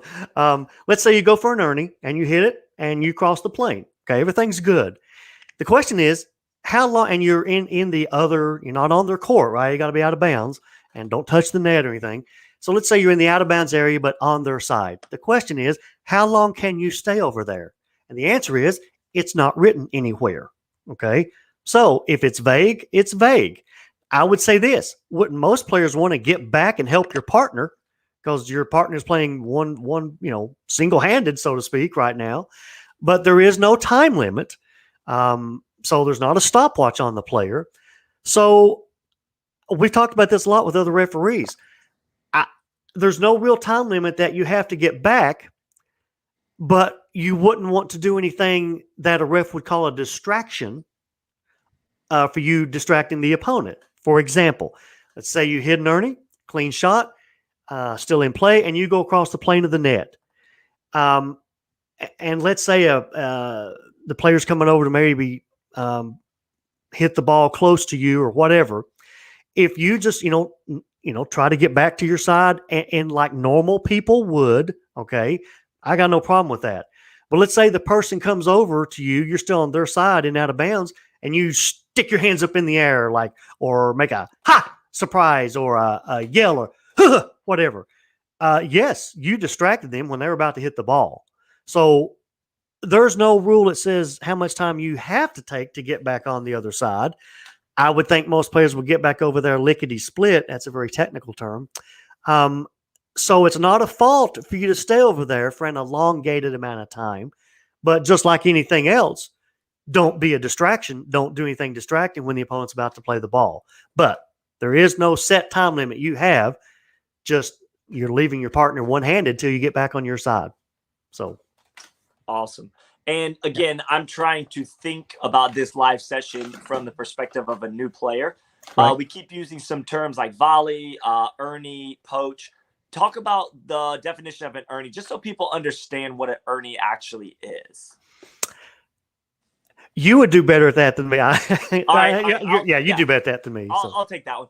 Okay, so an Ernie is named after a guy named Ernie Perry. So the name comes from an actual person. But the act of an Ernie is the 14 by 20 zone, the non-volley zone. You cannot contact the ball out of the air. So one way that some of the players get around that is they will jump over the corner of the non-volley zone and land outside of the non-volley zone, but also contacting the ball on your side of the plane of the net. You can also step through the non-volley zone, but the key with that is, and Don will clarify this if we need more clarification, but the key there is you have to reestablish both feet outside the non-volley zone before making contact with that ball. Is that correct? Yes, and reestablish just can mean touch. Right. You don't have to stay on the ground, just touch. So you can have one foot completely on the ground. The other one is twinkle toes, where the front of your foot is just barely touching right there. As long as that's on the ground, you're reestablished, you can make contact, correct? Yes, but it doesn't have to stay on the ground. So let's say you're running through the zone, you touch with your left foot, okay? We'll do this in slow motion. Your left foot touches the zone, Ball's coming to you. You're going to volley. Your right foot has touched out of bounds. And right before you volley, your left foot touches out of bounds and lifts back up. Both feet have, at least for a split second, touched out of bounds. So now both feet get the check mark. You're good to go. You can now volley. They don't have to be on the ground when you could jump. Let's say you jump the corner of the zone. When you jump, you touch the line. Okay. So you're qualified to possibly having committed a fault, right? But you jump and you land on the ground. Both feet have landed outside, and then you hop back up in the air and hit the ball. They have reestablished they don't have to stay on the ground as long as they touch the ground. That's a little nuance there. So very good. And so I'll follow up to that Ernie statement about what an Ernie is. What if a player attempts an Ernie, everything's legal, they hit the ball, and then after they've struck the ball, they fall and touch the net, or their paddle swing, follow through, hits the net? What happens at that point? Okay, two things there. We can't touch the net while the ball is live, right? That's a fault. So let's say I go for an Ernie. I've straddled it. I'm a big, tall player. I'm straddling the corner. I hit a shot. It goes between the two players. It bounces in their court, and it's about to hit for a winner, but I fall forward and I touch the net. Well, now I'll say this. The net is not part of the no-volley zone, okay? So it's not an MVZ violation, but you can't touch the net while the ball is live. So if that ball's live and I happen to lean forward and touch the net, from keeping to fall in the zone, okay, it's a fault because I touched the net while the ball was live. Now, same situation, a little different. I go for an Ernie. I volley, and I'm about to fall in the zone, so I want to grab the net or the net post. But my shot hits the opponent in the shoulder right before I touch the net. The very instant that ball hits my opponent, it's dead. I don't have to wait till it hits the ground. The very instant that ball hits my opponent's shoulder, it's dead because they committed a fault. So anything after that doesn't matter. Anything after that doesn't matter. The ball's dead. I can touch the net. I can touch the don't touch the MVZ. That's a violation. But it all depends. So here where a ref has to watch. Hey, ref, he touched the net. Yes, he did, but it was after the ball hit you in the shoulder. The moment the ball hits you in the shoulder, the ball's dead. You can touch the net when the ball's dead, right? You can lean over the net and give the ball to your opponent. So one thing you've said twice, though, Scott, I want to maybe make a little clarification. I'd rather people think of the NVZ, the non-volley zone, as a 7x14 rather than a 7x20 rather than 14x20. Oh, yes. And here's a good example why. A non-volley zone infraction, a fault, is only pertaining to me and my non-volley zone. Yes. Actually happened in Alabama with the University of Auburn long jumper. He's a long jumper. He comes up. There was a ball hit in the air. He's running. He jumps in the air, volleys, and goes over the net and lands in the opponent's non-volley zone. Okay? Well, let's think about it. He didn't touch the zone right yet. He hit the ball in the air. That's a volley. He's allowed to cross the plane after he hits the ball. So, yeah, he definitely crossed the plane. He landed in his opponent's non-volley zone, but the opponent's non-volley zone is basically the opponent's court. Yeah, there's no non-volley zone infraction on my opponent's zone. So what would it all come down to? Did he commit a fault or not? It depends on what. Was the ball still live when he landed? So again, let's say I jump, hit the ball, cross the plane, and it hits the opponent in the shoulder right before I land. You're good. The ball was dead. Yeah. When the ball's dead, I can walk around the court and step on your court, right? And pick up a ball. Absolutely. But if that ball was still live and I landed, I have touched the opponent's court while the ball was still live. So all depends on when that ball was dead. That doesn't apply to your non-volley zone when, like, momentum, you can hit the player in the shoulder and you're off balance and fall into the non-volley zone. That's still a fault. Yes, because momentum on my no-volley zone, which is the only place I can commit a non-volley zone infraction, that momentum is forever. It's forever. Okay. I have one. This happened to me, Don. And I think I know the answer, but I won't even go into the details of what actually occurred because I think I might have got the better end of this, but I think it was the wrong thing. But it was interesting. I wear glasses while I play. Okay. We're playing a game to 15. Myself and my partner, we're up 14-10. We have the ball. We're serving. I get a ball that's up. I'm at the non-volley zone. I'm going to volley this thing. I smash this thing. I was a little, to be honest, I was probably 2 steps back from the non-volley zone. I smashed it for a winner, a clean winner. My glasses, though, in that motion, fell off my face, landed outside the non-volley zone, and then the ball bounced twice, and then my glasses slid into the non-volley zone at game point. So, well, my argument at that time was, well, the game ended. It bounced twice. That's 15. The game's dead. Now it doesn't matter what happened. But I found out later that maybe that wasn't the case. I mean, think of your glasses sliding. It was from your volley momentum, and your momentum transferred into your glasses through your head, right? Would have been no different if your foot slid into the zone. Right. Yeah. So that's same as your hat flying off, your watch flying off, your momentum transferred into something you were wearing, and that something you were wearing before it stopped momentum touched the zone. So, right. yeah, No matter, even if it is game point and it bounced twice or any of that, all that is out the window with the momentum rule. Right.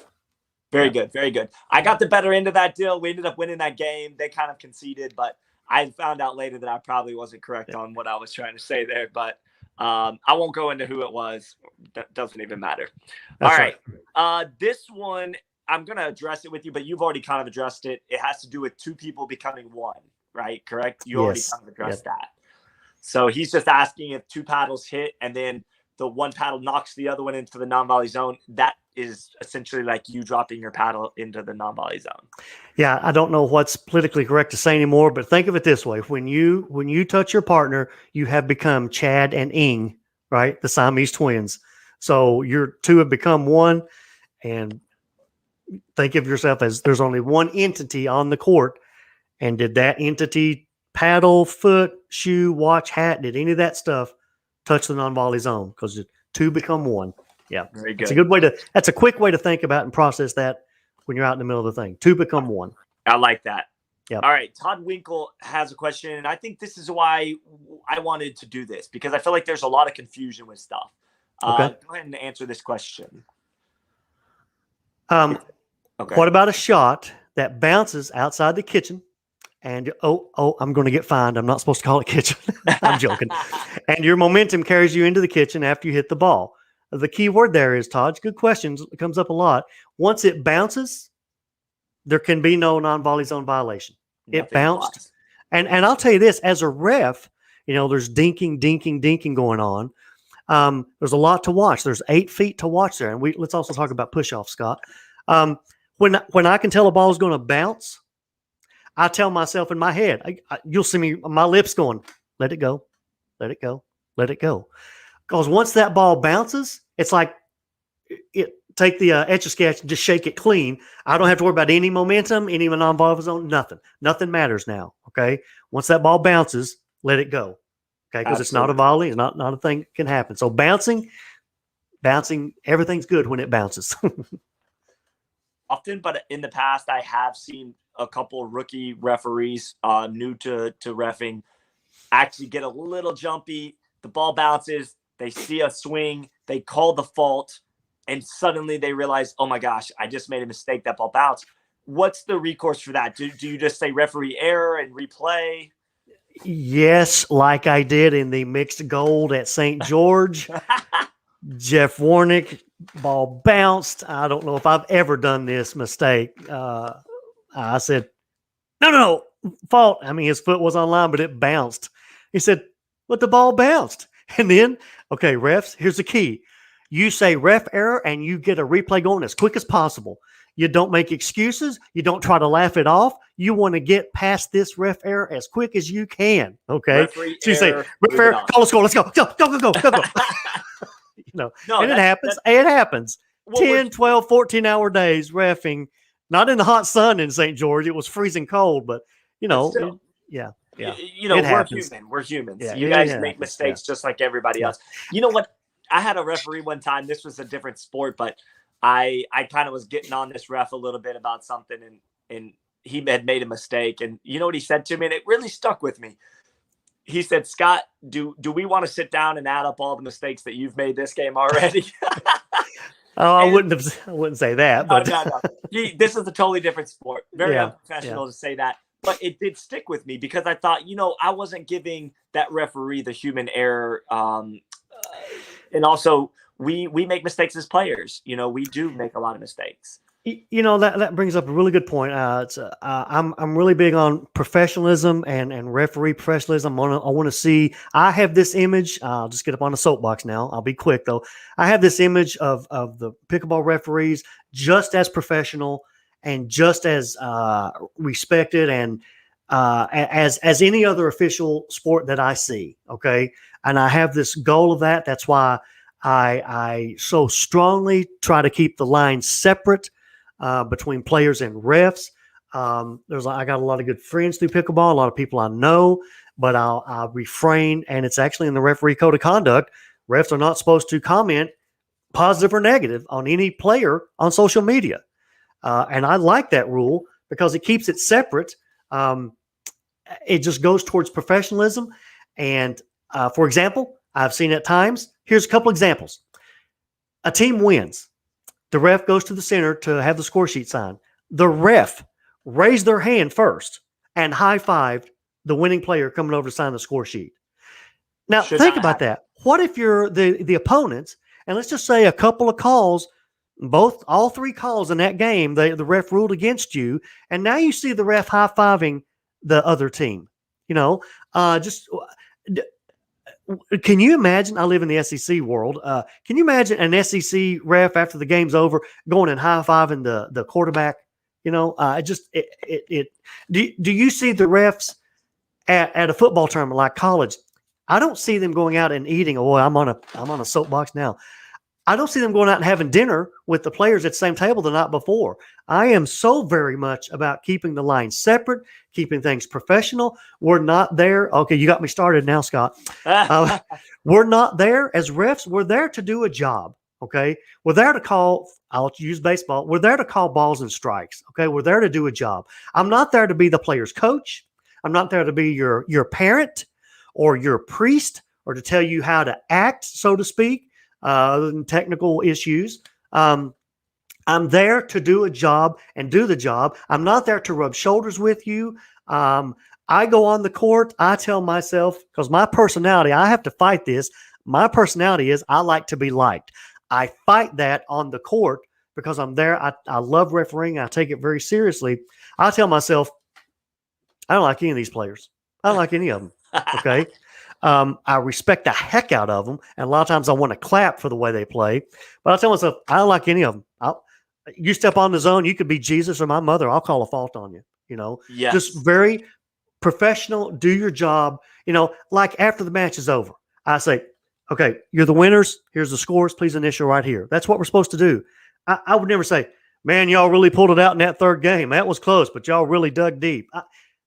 No. Okay. We're there. Be professional. Sorry. No. Okay, so I'll take my blood pressure now because I love where you're headed with this, and I love that you're very passionate about this. Now, where I want to clarify with you is you made a very distinct statement on the high five thing that the referee was the initiator of the high five. You can't always control what the players do to you. So, in other words, if you're going out there in the middle after the game ends and you're trying to be professional, and one of the players says, hey, Don, you did a great job, man. You're my favorite ref, blah, blah. You can't control what they say to you. But what you do control is your own actions and what you can handle in that situation. So what I think Don's really getting at, guys, is, look, he's not trying to say that people have to be robots and be drill sergeants, but be professional. And I think there is a line that can be crossed when you do go out to dinner with those same players that you just reffed in a gold medal match or whatever. And where I think there's some gray area is that oftentimes our sport is blurred because the pros are very accessible. Oftentimes we are a player driven sport, meaning the referees still play in the tournament sometimes. Sure. You'll see them on a court reffing. Well, I won't name who it is, but if anybody's around the sport and is around any of the big stuff, this lady is a referee, but she's also one of the most vocal, loudest cheering sections in the whole sport. She has, I'll give a little hint, she has faces of a lot of the players, including myself, on a stick. She also refs, though. And to be completely honest, I didn't even know she refed, but then she did one of my matches. And it was weird because she was actually very professional for our match. But I always have thought of her as the cheering section.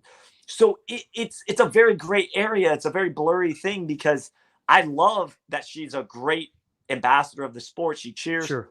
but she comes out there to do our match. And I'm like, this is not the,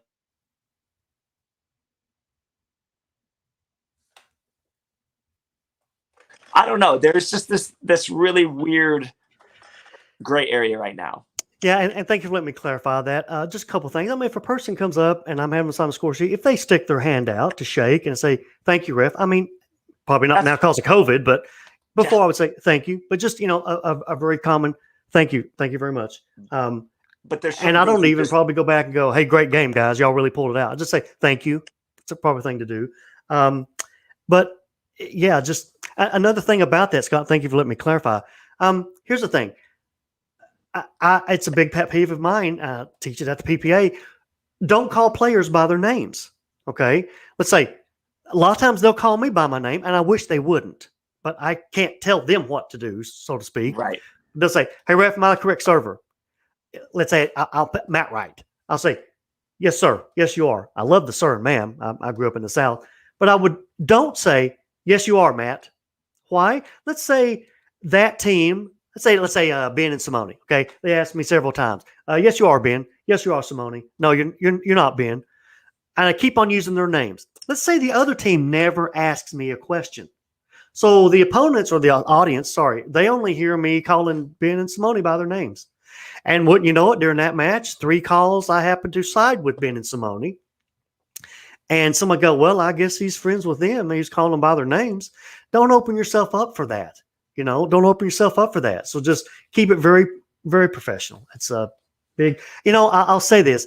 I think a lot of this sport, the referees, because, a lot of them were retired, which means they were older, okay, and could travel and do it. A lot of refs who, like me, for years had to work a full-time job. I'd take all my vacation days just to go ref pickleball.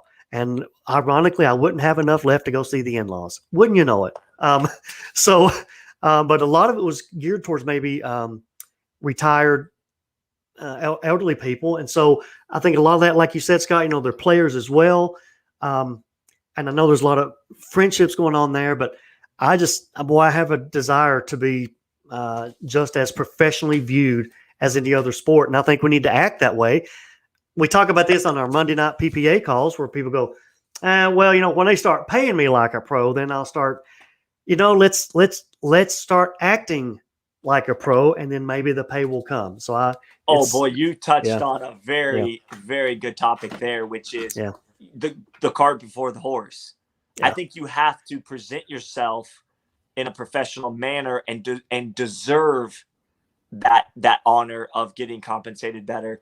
But again, what you're trying to establish with the referees is very important. It's like we have to establish the referee system as a professional entity within our sport. And right now, it's in the process of doing that. We're not quite there yet, but we're making good strides, because because we got in about the same time. It was the referee, and I don't mean to be rude or obnoxious or anything, but it was a joke 4 years ago. It was a joke. We had a couple, you could, on your one hand, could count the number of good referees in our sport at that time. Sure. And now we're seeing more and more people coming in that are taking it serious. They're getting training. They're getting certifications. And I just want to say, I do want to brag that you, Mark Pfeiffer, Byron Fresno, all of the people who have been around for a while and really made a good push. I appreciate you guys and what you're doing, because it has to get there.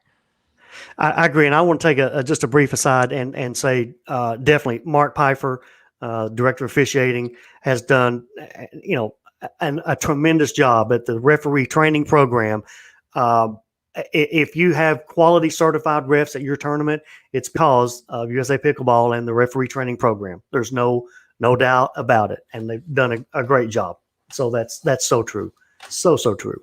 Well, we have seen less and less issues with referees in tournament matches, and that is a direct result of you guys really starting to take it serious, training these referees, making sure that they're confident and comfortable knowing what their job is, what their role is, and knowing the rules when they go out and present themselves publicly to professional players. And also, we talk about the pro level a lot, but also there's regionals where it's a sanctioned tournament. They're not always reffing pros, so I don't want to be exclusive there. But the referees are doing a great job. All right, let's shift gears. Tim Hatzenbeller has a good question, and he said, what is a player's rights when their opponents wear clothes that match the color of the ball? Is there any recourse? That's a great question. Great question. Great question coming off the U.S. Open. Of course there is. Always go to the head ref, go to the tournament director, and say, look, it's what they're wearing. The tournament director, 2E4, I believe, has the right to make apparel changes. Okay. There have been times at the PPA where somebody said, hey, that shirt is the same color as the ball. It's really distracting. I recommend to the tournament director that they have the players put on a different shirt because I'll just tell you, because now let's say the team that complained lost. Now they've got a little ammunition to say, well, we took it to the head ref. I couldn't even see the ball coming off the paddle because of their shirt color. Now they got a little ammunition to say why they lost. So I recommend, hey, make them change shirts just to take away the ammunition. But yes, you do have a recourse. Go to the tournament director and, write your request down on a $50 bill and hand it to the tournament director. But Don, why? I've been around 4.5 years. This has always been kind of a sensitive subject / hot topic for tournament play. Why do you think that they don't just change the rule completely that you cannot match the tournament color ball at each tournament? Like, why not just make that a standard?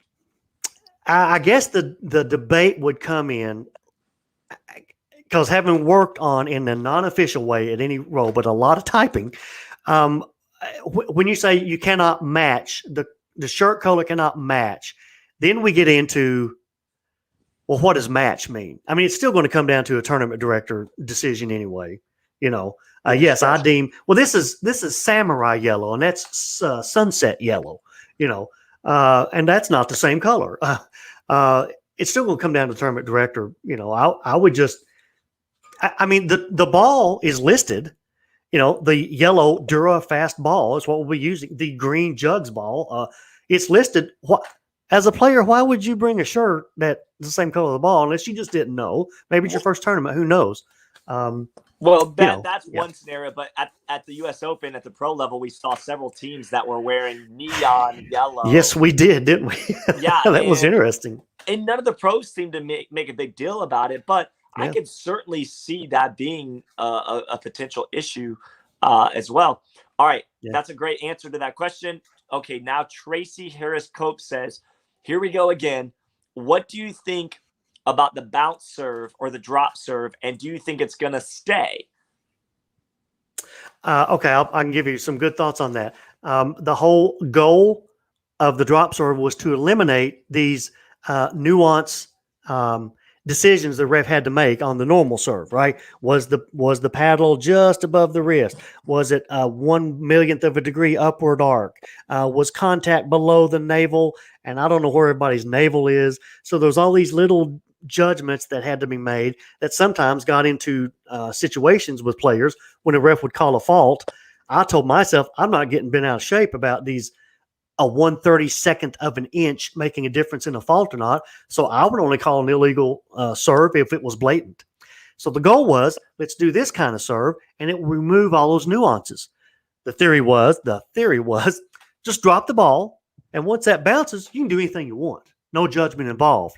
Well, now it comes down to, when you drop the ball, did you add any upward force to it? If you can see my hand, did you just drop it, or did you maybe flick it up just a hair with some upward force? So there's still some nuances of you added upward force when you let go.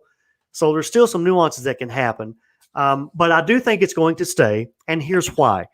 Of the number of comments where we've heard and seen that it is so helpful for newer players to learn to serve, or for people that get the service yips, meaning I've lost my serve. That happened to me. I used to have a tremendous underarm bowling type serve and just lost it and had to go to a backhand serve. So I do think it's going to stay, mainly because of how much it has helped new people. It's been a benefit at that level. So I do think it's going to stay in general. That's my thoughts on that. Yeah, and I actually think that it's just another tool that they can have if they want to utilize that, but don't have to. And I can tell you for a fact, I go to a lot of these tournaments, and very, very few players are using that drop serve. So it's not even a significant amount of the players. At the pro level, it's non-existent, basically. I mean, yeah, the PPA, we didn't feel like that the pro rank should be the testing ground to test this. So they've outlawed it for at least until now.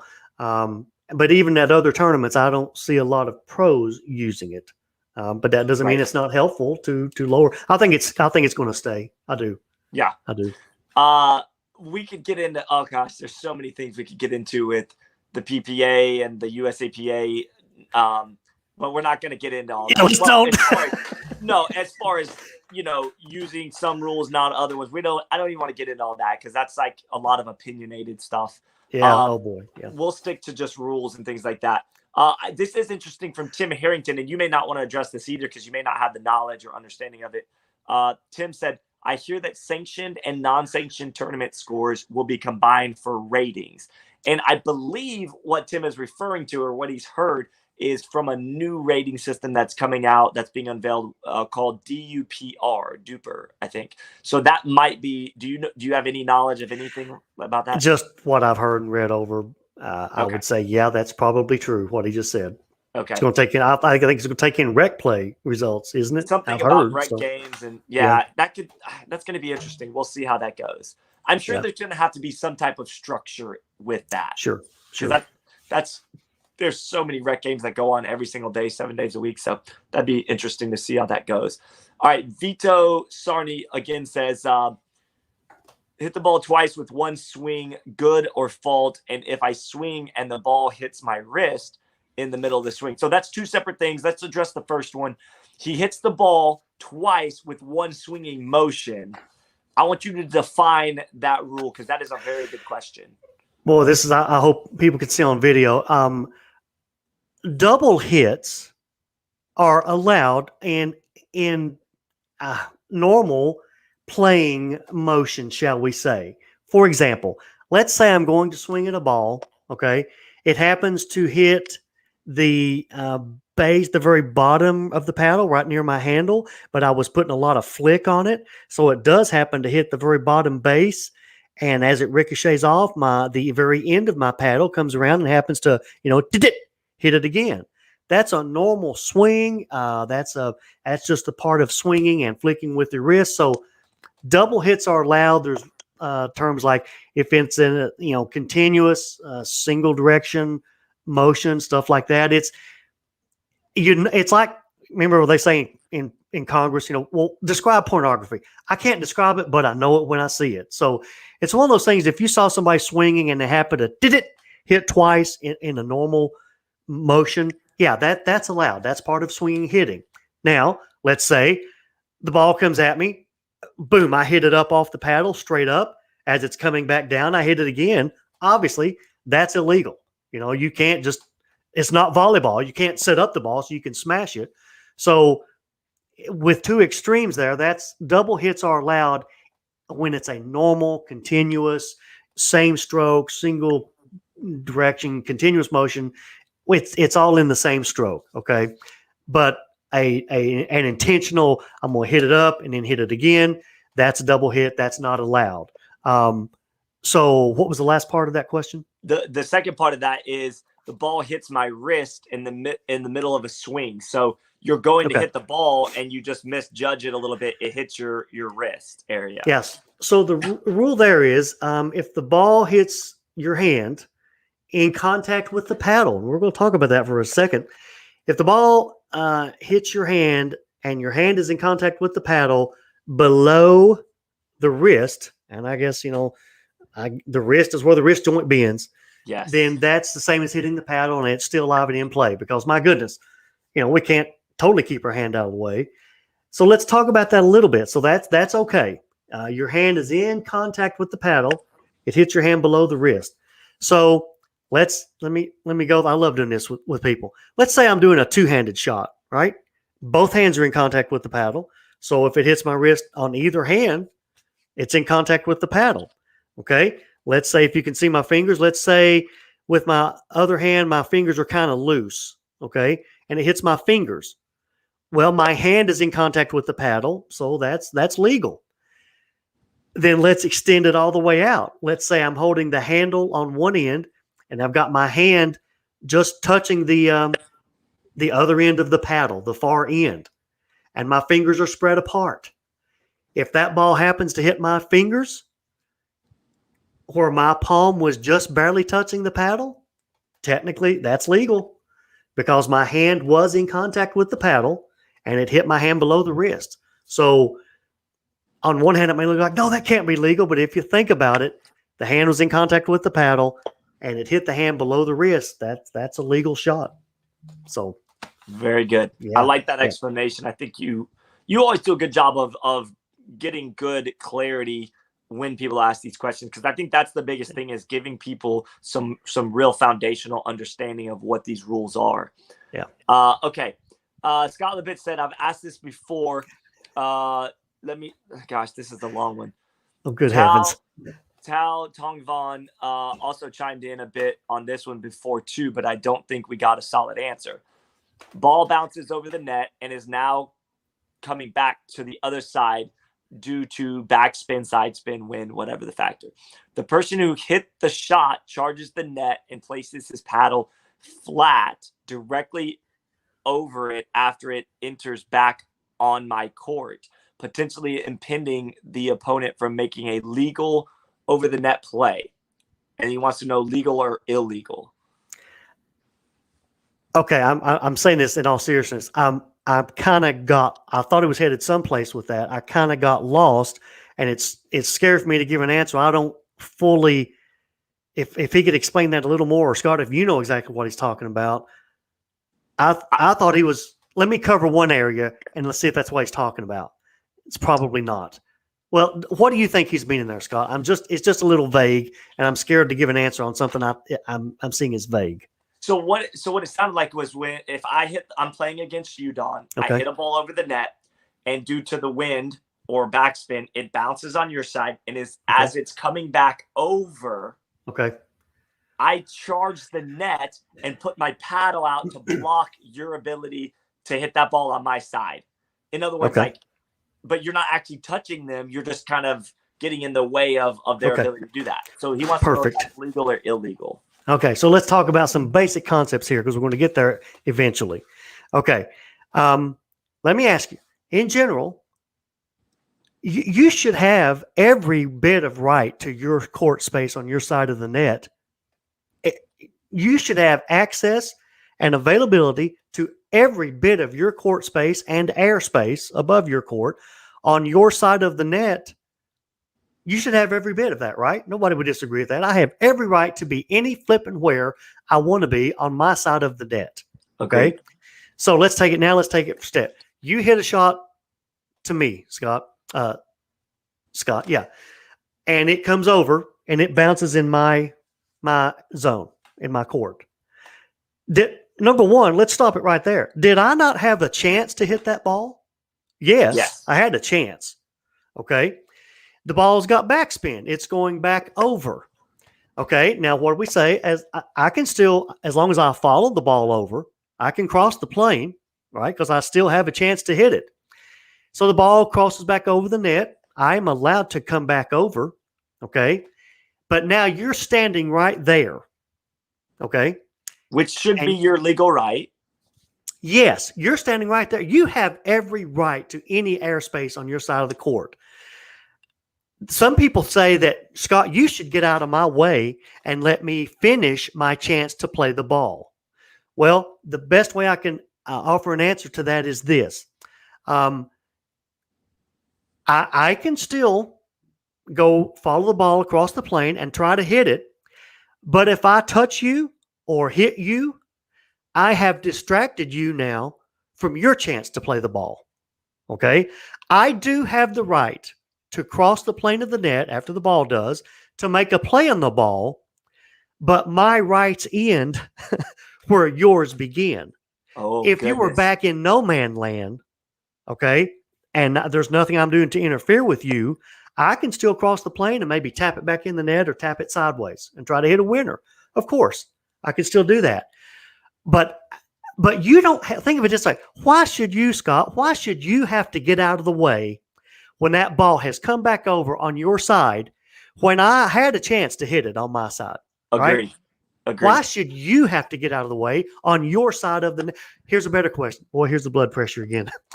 Why do I have more rights to your side of the net than you do? I've asked this question a bajillion times on people who disagree about plane of the net issues. Why do I have more rights, which I'm saying that I don't? Why should I have more rights to your court space than you do? I shouldn't. I had the chance to hit. You did your job. Let's back up. You did your job. You hit the ball over to me. The ball bounced. I had a chance to hit it. I can still have a chance to hit it if it crosses back over, if I'm stay within the parameters. But my right to hit it doesn't mean I take away your right to be anywhere you want in your court space. So yes, in that situation where Scott Golden, he can stand on his side, he can put his paddle up, he can stand like a scarecrow. And if I happen to reach over and hit the ball and then hit you, I have interfered, and this was a video I submitted and got a ruling on this. I have interfered with your ability now to hit the ball. That's a distraction fault on me. That is illegal. Makes sense. Makes sense to me. Yeah, I love that phrase. Why should I have more rights to your side of the court than you do? Yeah, that makes crystal clear sense to me, 100%. And the people who would say that would say, well, because you should have the right to fully hit the ball and complete your shot. Well, I had that right on my side of the net. You sure did. It gets a little cloudy when I go to your side of the net. Again, why should I have more rights to your court space than you do? So, and I don't believe you should. Yeah, I agree. All right, Kevin Huff. By the way, Don, we've gotten a lot more questions than I thought we were going to get, so this is good. Kevin said, other than momentum on a volley, are there any other scenarios where a dead ball isn't the final moment in a given rally? That's an interesting question. And Kevin's real good on the rules himself. I wonder if he's playing stump the ref. Let's see. Can you put that back up again on the momentum on a volley? Are there any other scenarios where a dead ball isn't the final momentum in a final moment in a? Okay, I'm gonna just scan here real quick in my mind. Kevin, if you already know the answer to that, feel free to pop in. I'm just trying to. Let's see. Other I don't momentum. know if he's asking that genuinely or if he knows the answer and he's seeing if he's testing your knowledge. Yeah, I'll just say real quick. When the ball's dead, and nothing after that matters other than NVZ momentum issues. So then you basically answered the question. Yeah. I've said that. I found myself saying that once the ball's dead, it's dead. Nothing matters other than NVZ momentum issues. Now, I'll say this. A dead ball's a dead ball. Now, we can still assess a technical. Let's say, and this is a good thing to cover, Scott. Let's say during a rally, Scott hits a winner, and you just let out the F word real loud. Okay? That's a technical penalty. That's a technical warning, technical foul, depending on the severity. But we don't stop play, right? We don't stop play for technicals. We assess them after the rally's over.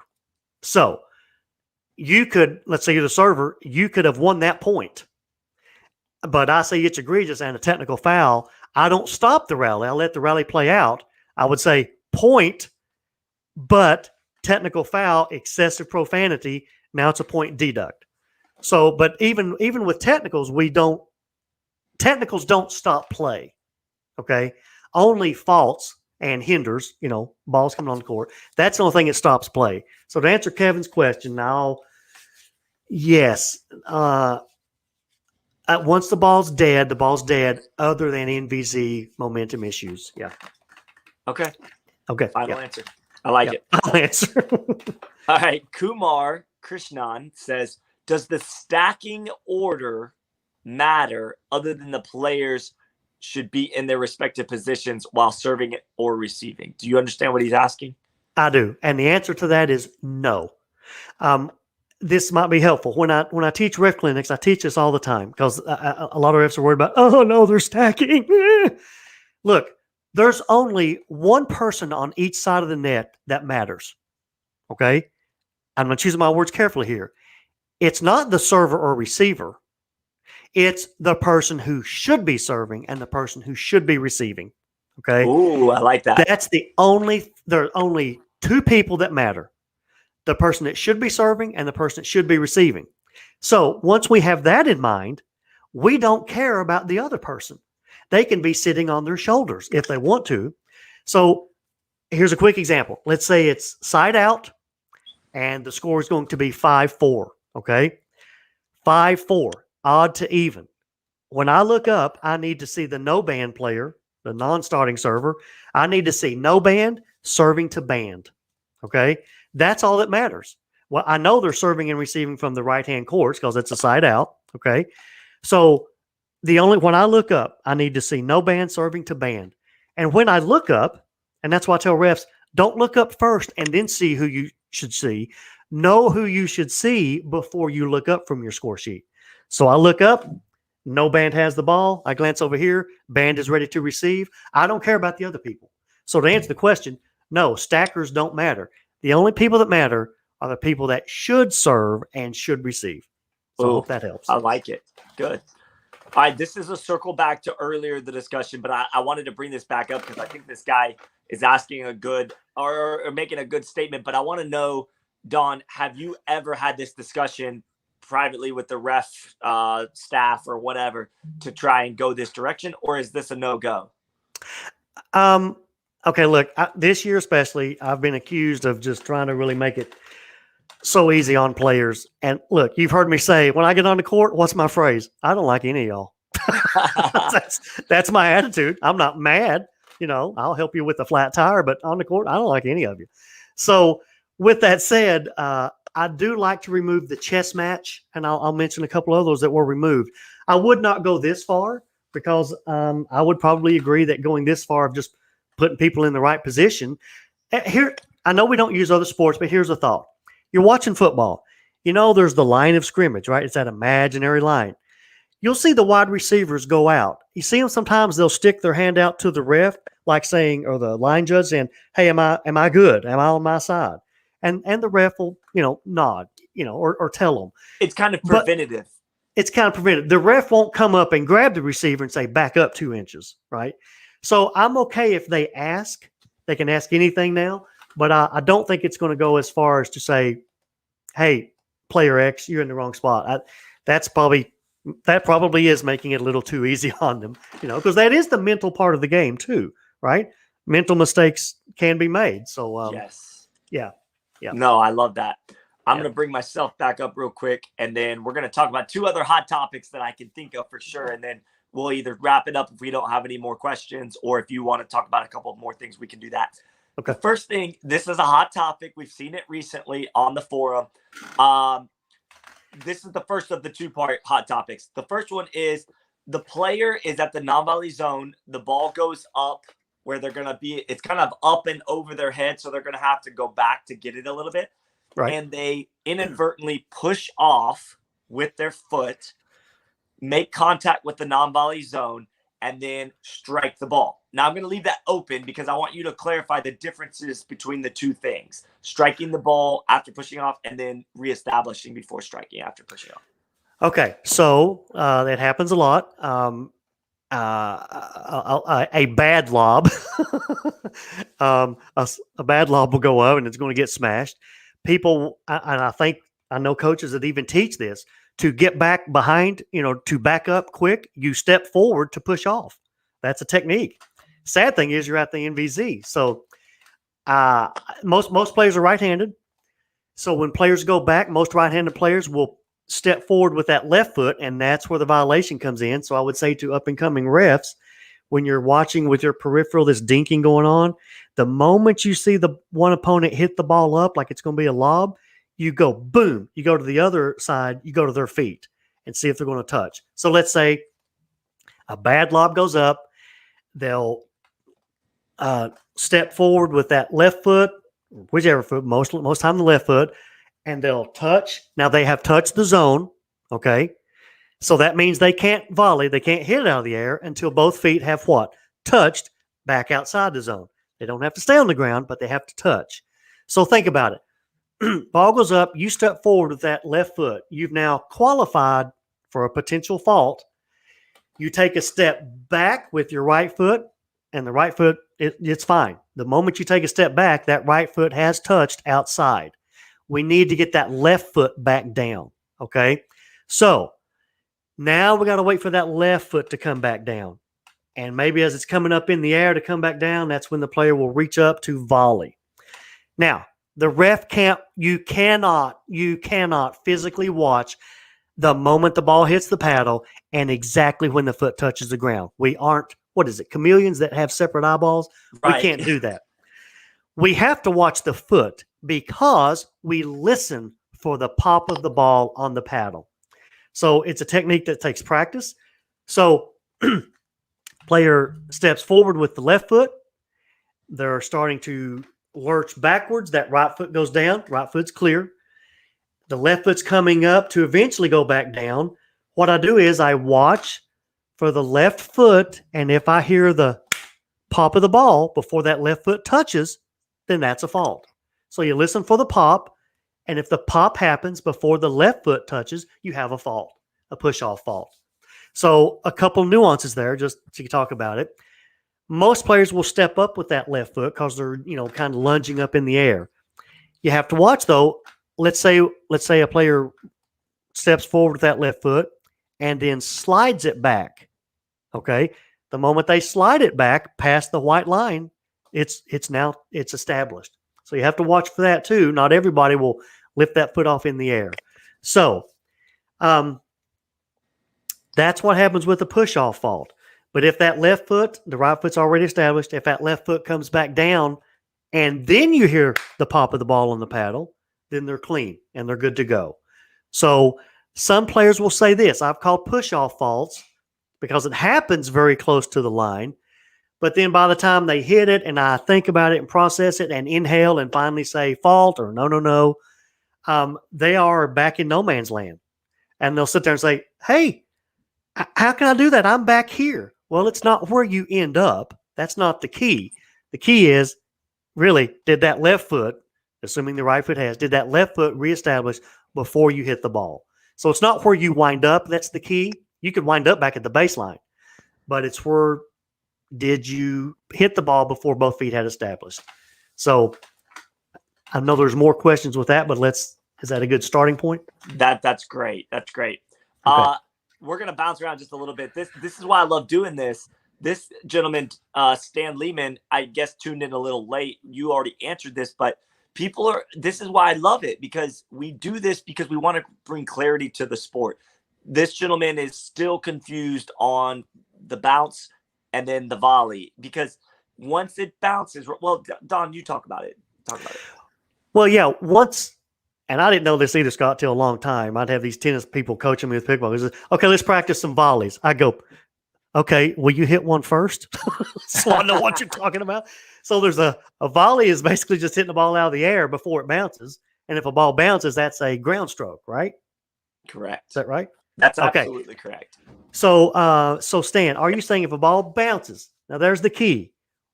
Once it bounces, think of that song that's so irritating to all of us. Let it go, let it go. Once it bounces, there's no issues with NVZ momentum. Okay, you can't commit a fault once that ball bounces. So, are you saying if a ball bounces, where'd that question go? And you're 6 feet behind, and you run up to hit it, you can go into the NVZ and not be a fault? Yes, exactly, because you did not volley, did you? When it bounced and you hit, technically, that's a ground stroke, which is not a volley. You did not hit that ball out of the air, right? I mean, okay. Technically, yeah, you hit it out of the air. You didn't scrape your paddle along the ground, but the ball bounced first. Now, once it bounces, there's not a volley. And Scott, you may have a better terminology there, but no, that's great. But what happens if the ball bounces 6 feet behind the non-volley zone? Stan runs up, rips the ball, runs right into the kitchen, and then the opponent hits the ball right back at him, and they volley it out of the air in the kitchen. What happens then? Yeah, let's go through that again. Let's say the ball bounces, Stan's running, he hits a hard shot, his momentum takes him into the zone. They hit it back, and it deflects off his paddle.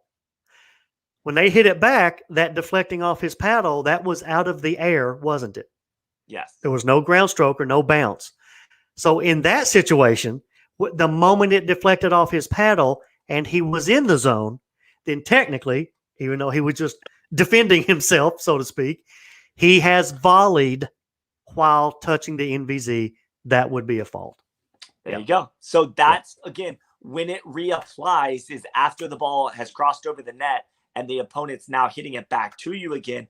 It's each time that occurrence happens that you have to be careful of that non-volley zone infraction. Yeah. So, Stan, what you do is if you run and you're right there in the zone and you think a person's going to hit it right at you, fall down on the ground and they'll hit it long. Do what Chris Miller did against. Exactly. Yeah, exactly.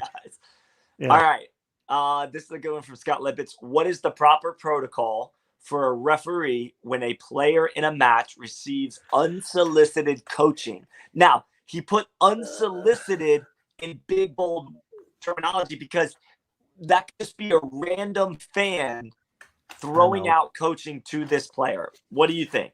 Okay, fine. I'll tell you what I think.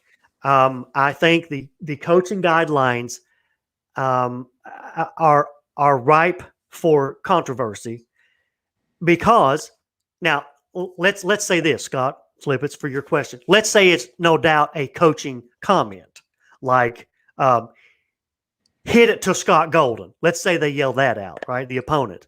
That's undoubtedly coaching. That comment is coaching. Now, maybe that person is just new to pickleball and zealous and wants to be helpful in their mind, and they have this fantasy with this player, and they say, hit it to Scott Lippitz, hit it to Scott's backhand. That's a coaching comment, but I'm supposed to penalize you, Scott Lippitz, because somebody yelled out a coaching comment? I mean, that's sticky. So here's what I do. I don't get bent out of shape. If Morgan Evans is telling Tyson McGuffin something, and I think Morgan is still his coach, right? I think so. Then, yeah, that's his coach, and everybody knows that. And Morgan would not do that. But, boy, it's just if a player's sitting there playing and a comment like that comes out, if I'm not, let's put it this way, if I'm not 100% sure that was intended, that was a coach-player relationship comment, then what I'm going to do is this. If I'm not sure, this is my out. I don't call a fault unless I'm 100% sure, right? Well, I'm not going to call a technical warning unless I'm 100% sure it's coaching. So I'm not. With that single unsolicited comment, I mean, the player didn't have a habit of looking over there to that part of the stands, you know. A player just yelled out, hit it to Scott's backhand. I tell you what I'm going to do. I'm going to say, time. I'd like to remind all the spectators, please do not become a part of this match. Please do not do anything that can be construed as coaching and affect and impact this match. So that's what I would put it out there. Yeah, because I'm not 100% sure it was a coach-player relationship. So why would I give Scott Lippitz a technical warning for coaching when he just stand there going, I don't know who that moron is, So Right. yeah, it's a sticky issue. It's a sticky issue. It really is, because I was at a tournament, I believe it was the Texas Open. I'm sitting there watching a match. There's this random guy to my left, and for whatever reason, the referee had a little bit of a chip on their shoulder. I don't know why, but out of nowhere, they yelled at this random fan, "Hey, no coaching, keep your mouth shut over there," whatever they said. And this guy turns to me and he goes, "Were they talking to me?" And I said, "Yeah, I think so. I think they were." And then the guy's like, "Well, I don't even know the players on the court. Like, why would I be coaching anybody?" So why I bring that up is because I think the referees have to be careful of jumping to conclusions before knowing 100%, because you can't just assume that everybody that's talking is coaching somebody, because that's not fair. Now, like you said, putting it together, if Morgan Evans is over there close by Tyson and you see some words being exchanged, I would put the benefit of the doubt that that's probably something going on that shouldn't be going on. But again, thank you for addressing that, because I did see that with my own eyes, and I thought, oh gosh, that's awful aggressive of that referee to just be barking at people in the stands for coaching when there was no evidence of that actually being done.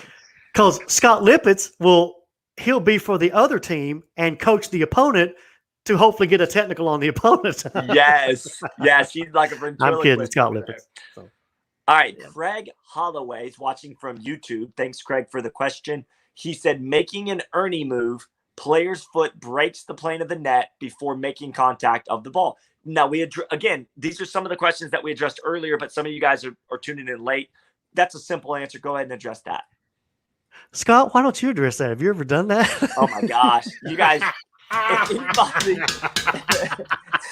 you done that in Nashville, Tennessee? Oh my gosh. If anybody has ever watched me and Don exchange on this, I have video footage of me in a gold medal match, mixed doubles 4-5 in Don's, I believe Don's tournament. He's roughing this gold medal match for us, doing a great job, I must say.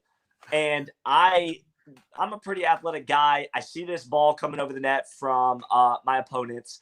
I happen to be Steven Gritch and his partner, but I'm flying through the air. I make contact with the ball right about the plane of the net. It's very close. I hit a crazy good winner. I start to celebrate, and then I hear Don Stanley's voice. Fault. Your knees. You said like your leg or your knees crossed the plane before. And we've gone round and round about this. We have it, yeah. It is not legal. It is not legal. Cross the plane with any part of your body, paddle, anything, until you've made contact with the ball on your side of the net. I know this rule very well. Yeah, and here's and he should be nice about that. Here's a way to think about that. Yes, the rule is no, you cannot cross the plane until you hit the ball first. But this may help you think about it in the heat of the moment. Why should you, let's say you set up for an Ernie and your leg has crossed the plane and you're setting up waiting for that ball or whatever, or it's a lob that's going to come, why should you be allowed to use the opponent's court space, even though it's out of bounds, to set up for your shot? You shouldn't, should you? No. So think of it that way. You can't cross that plane till you hit the ball first. The Franklin Masters, Matt and Lucy, 2-ref system. Peter Clapham was on the other side. I was kneeling down. She goes for an Ernie attempt. Ball's not near her. She swings at the ball, and her paddle crosses the plane. Okay? On one hand, folks, I understand. What's the big flipping deal? Didn't bother anybody. But if you allow that, then now you're allowing she can do that. I forget who they were playing. What if the opponent was kind of right there and you swing? And take your paddle. And if you could swing 10 inches across the net, why can't you swing 2 feet across? So yeah, it's a fault. To answer your question, you got to hit that ball first. Then you can cross the plane in certain conditions, but don't distract your opponent. Yeah. And I want to say this, and Don, I think you'll agree because you're a rules guru here. Rules exist for a reason. We have to have rules in place. Otherwise, there would be constant arguing. If Don allows my leg to cross the plane of the net even because let's say it's just a phenomenal Ernie. Actually, the crowd did go crazy, was cheering, but Don's doing his job there. And let's say Don in his mind was like, you know what? I'm going to let that slide because it was a good shot.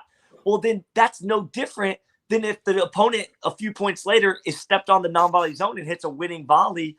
Is he going to say, well, that was a great shot, I'm just going to pretend I didn't see that? So you get into this really sticky area of like, why even have rules if you're not going to enforce them, right? You bring up a great point. I'm so glad you let me say this phrase, because we're all in that situation. I have no problem peeling back the onion and admitting faults here. And I want to admit one earlier that we were talking about watching the zone versus tracking the ball. There was times early on when I would watch, I'd maybe track the ball, but it was a close call and I wasn't sure. And I know they're going to appeal and I didn't want to be in that sticky situation. And they appeal to me and I go, I was watching the zone when I had no business watching zone. So I've done it. So in this situation, here's a phrase I love to think. Any amount of slack that I happen to cut one team is the same amount I have robbed from the other team. Ooh, okay, that's a good one. So when I go to sleep at night at a tournament, and I've been there, folks, and I'll tell you an example. I have come up for my own peace of mind. Any amount of slack, I'll just cut a little slack here. I've robbed it from the other team. Now, in real life, a match, I don't know, 3.5, 125 plus age bracket. I don't know, whatever. They were getting killed. It was 2 games. It was like 11-0, 10-1. Okay. The team with 1, I think they committed an NVZ fault. Not, come on. 11-0, 10-1. Let it slide. That team came back and won the entire match. Yeah. I had guilt over that for a long time. So that's where I came up with any amount of slack I cut one team, I have robbed from the other team. Well, and I'll take it a step further to really drive home your point there. I've been watching NFL games where the score, it's a blowout, Don. I mean, there's no way mathematically that a team could even come back, and they're still calling like holding penalties. They're still calling all the stuff that they would call if it was tied at the end of the fourth quarter. So why I bring that up? Well, a referee's job is to be on point and to call faults and handle their business from the start of the game to the end, no matter what the score is. The score really shouldn't dictate whether you cut some slack or not. Now, yes. Does it happen? Sure. I'm sure in the course of refereeing, there has been some leniency, like, well, I'm ready to go. It's late. Let's just get this done. They're up 10-1, whatever. But to your point, what you said, the team came back. And also, if you watch NFL games or any professional sport, they don't make their call based on what the score is. They make the call based on the call. Yeah. Hey, you know what? That brings up, boy, this might get into a touchy subject, but I'm going to open it up here. First time I've talked about this publicly. And that's a great point, Scott. It's so true. Yeah. Any amount of slack I cut one team, I've robbed from the other. That's not right. I will say this. There have been times when I've missed a call. I think, oh, man, they faulted and I didn't call it and the rally's already over now and it's too late now to go back. And then later on in the match, I'll miss one on the other team, not on purpose, but then I'll tell myself, well, at least I screwed up equally on both sides. But let me ask you this, Scott. This is you didn't know this was coming. Let me ask you this, because I've felt it and I've done it. Yes, if you step on the line, the MVZ line, an eighth of an inch, I'll call it. I can't not. I've tried to stop No. I've tried to stop it and I flipping can't. So that's at 002 or 10-9-2. Okay. But let me ask you this. In a situation where, let's say, the game to 15, a tiebreaker match of gold, pro level, okay? It's 14-9 with the team that came up from the losing bracket. 14-9. or let's say 14-10 even. Okay. The team that's got 10, they do something that would warrant a technical. Okay. Okay. I have at some time, I have been in a situation where they don't have any other technicals, so it's not going to matter in a point, and it doesn't matter as far as serve and receive. It's just, a technical warning is really a slap on the wrist, but it could have an impact. There have been times I've said to myself, I'm bearing my soul here, you all. I could call a technical warning right now. And if this were maybe game 2, the middle, I would have. But at this crucial juncture, 14-10 and the team with 14 serving, if I call a technical warning, which is no real penalty, it's a slap on the wrist. Correct. Is that going to give them ammunition if they lose, because it's 14-10, your team's serving, to make me the scapegoat? And guys, I'm bearing my soul here. Oh, this is deep. I don't want to give them the right to make. I'm not scared to make it. That's not the point. If they lose, I want it to lose and win and lose on their own playing ability, and not say, well, he called that at 14-10. A lot of refs wouldn't call that, and that just threw my whole thinking off, and it got me so mad, and this and that. I'm thinking, you know what? I'm not going to give you an out. You're going to win and lose this match on your own skill and ability, and not have the opportunity to use me as a scapegoat. Can you believe that ref gave me a technical at 14-10? Okay. Give me your thoughts on that, Scott. Yeah, no, that's very deep.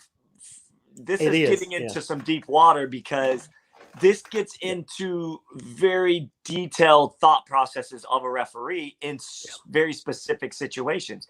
I may be wrong. I'll say it. No, I'm open for critique. No, what I would throw as a question back to you is, in that scenario, if you opt to not call a technical warning in that scenario, is there any situation that would come back to bite you in that? Yes. Let's say they do something later that I have to call a technical. Now 2 technical warnings would equal a technical foul, and that's a point deduct. Okay. So it could. Yeah, it could. Yes. It could. So then I would say you can't assume that the team that's up 14-10 is going to end up winning. True. Also true. The other team, because they didn't come back and right. Because technically, if you called a technical warning on the team at 10, and then they come back, maybe it motivates them. Maybe they get going after that, and they win 16-14. So you can't assume either way, right? Yeah. This is really deep. I got to tell you, this is it's the first time I've talked about it publicly. So yeah. I would say, gosh, this is splitting hairs, because I'm like, well, what did they do to deserve the technical warning? Is it something deserving of being called, or could you let it slide based on that's not really a big enough deal for me to call right now? Well, okay. Let me ask you this. You've heard, like in the NBA and fouling, you've heard announcers say, wow, the refs are letting them play tonight. Yep. Well, there's a bad side to that. Then it gets so physical that fights start to happen. And then you have to step in at some point. Yeah. And so let's say, this is just, didn't know this was going here. If somebody did something, let's say they threw their paddle down right beside their feet. Right. Oh, I was going to ask you about this stuff anyway. So well, no, this is hypothetical. Right? Hypothetical. Wink, wink. No pro would ever do that. Okay. My mind about that, nobody was put in danger. No property was put in danger. If you want to flip and break your own paddle, go ahead. I don't care. You better have a backup. Look, I'm just being honest here, and I'm open for critique. If that would have happened early on in game 1, and let's say, oh wow, this is not starting off as a good precedent, I may have I guess if I would do it in game one, I should do it at 14-10, you know. Okay, wait, you know. but let me stop you right there real quick. Okay. If you see a pro player, or let's just say any player for that matter, throw their paddle down early in a match at 0-0 because maybe they're frustrated from the game before, whatever the case. They throw it down. It doesn't hurt anyone. Nothing breaks. Nothing gets interfered with. It's just a simple negative gesture that you really don't like that vibe. Is it okay for a referee to calmly walk over there to that player quietly and say, hey, listen, I'm not going to put up with that this game. You know, you want to throw your paddle, go do that on somebody else's court. This is your warning. I'm not going to say it again. If it happens again, I will, you know, do that? Or is that a no from a referee standpoint? I would think most referees are sitting there listening going, oh, no, we can't do that. That's number one. That's definitely, I would definitely consider that coaching, because what I'm doing is I'm helping you maybe not commit a penalty, you know, by warning you. I mean, there's no such thing. I'm going to push hard this year that each team should be allowed to be given one verbal warning for whatever. And I'll get on this real quick. I think it pertains here. We can give a verbal warning because when it comes to profanity, every referee's level of profanity is different. And that's hard on players because you don't know. So now they instituted when profanity starts to almost cross the threshold, a ref can say, verbal warning for profanity, issue it to all players. The theory is now every team knows where the threshold is, theoretically. But think about this for a second. I think I pushed hard last year. I'm going to push hard again this year. Let's say you got one team that's very verbal and, you know, known for cursing or whatever, profanity. The match starts out and here it comes. They start. The other team never says a word. So they finally say something that gets so close to your threshold, and you say, verbal warning issued to both teams for profanity. What did I just do? I helped the one team that's cursing.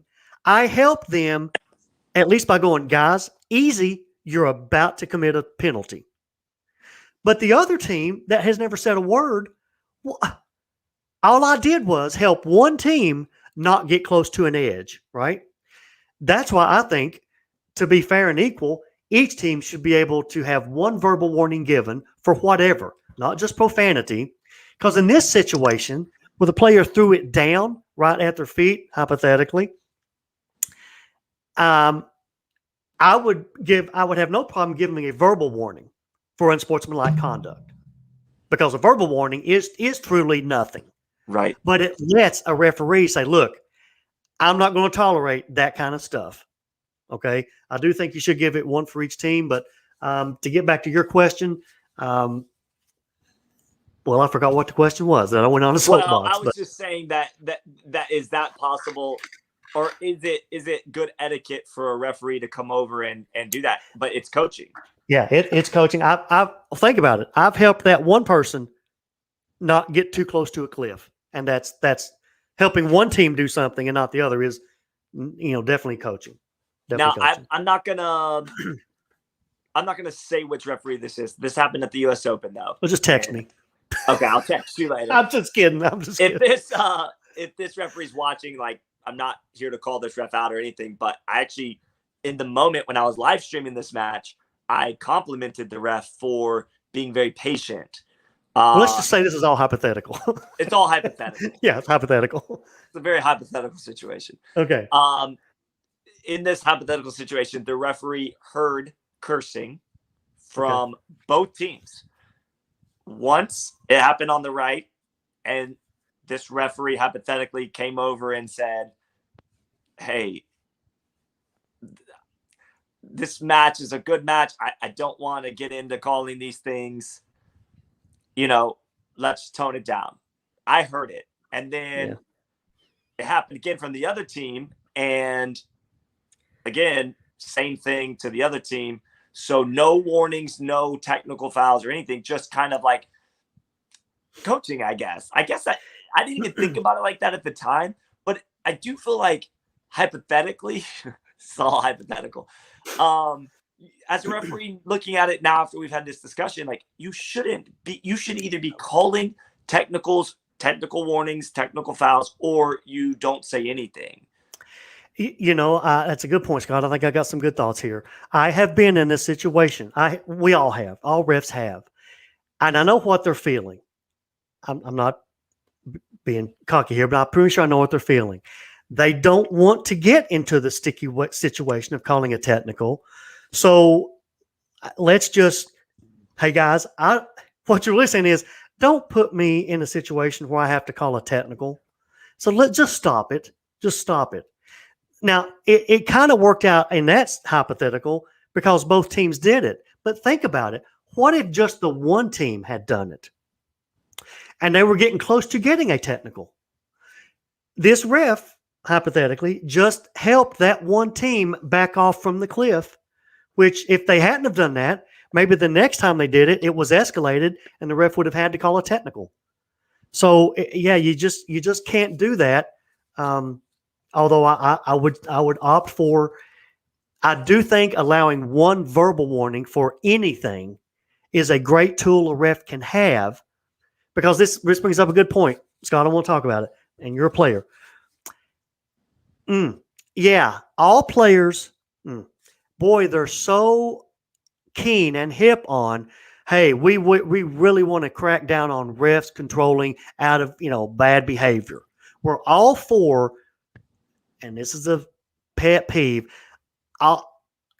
players really want us to crack down on bad player behavior, except when they commit it.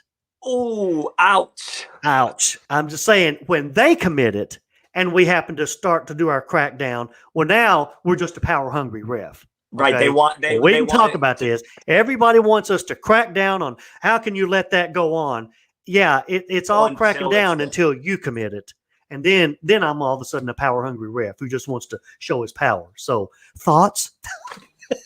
No, wow. Players do. I've seen that firsthand in pickleball and other sports where it's kind of like a manipulation of the referee. You're trying to get them to bend to your will, but then when it's on you, they make you feel like you're a terrible human. So I don't think that should go on for sure. As a referee, I think that's why you go into court and you go, I don't like any of y'all. Right. That's why you walk in there with that attitude. I'm here to do a job. I don't care if you like me or not. I'm here to do a job. So when I was a baseball umpire, I was for many years, and I know you were too.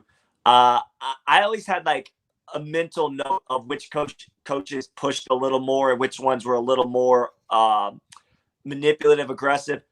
In pickleball, do you guys have like a list of certain, like you guys go into this like, oh God, I got Scott Golden. Oh God, this guy, he's always pushing the envelope.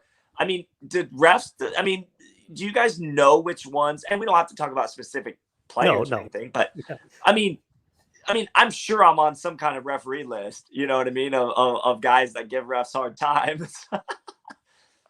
That's a good point. I mean, in the ref tent, I'll see a match come up and I'll say, ooh, it's funny, Scott. There's some players who have reputations, for giving refs hard time. I'll say this.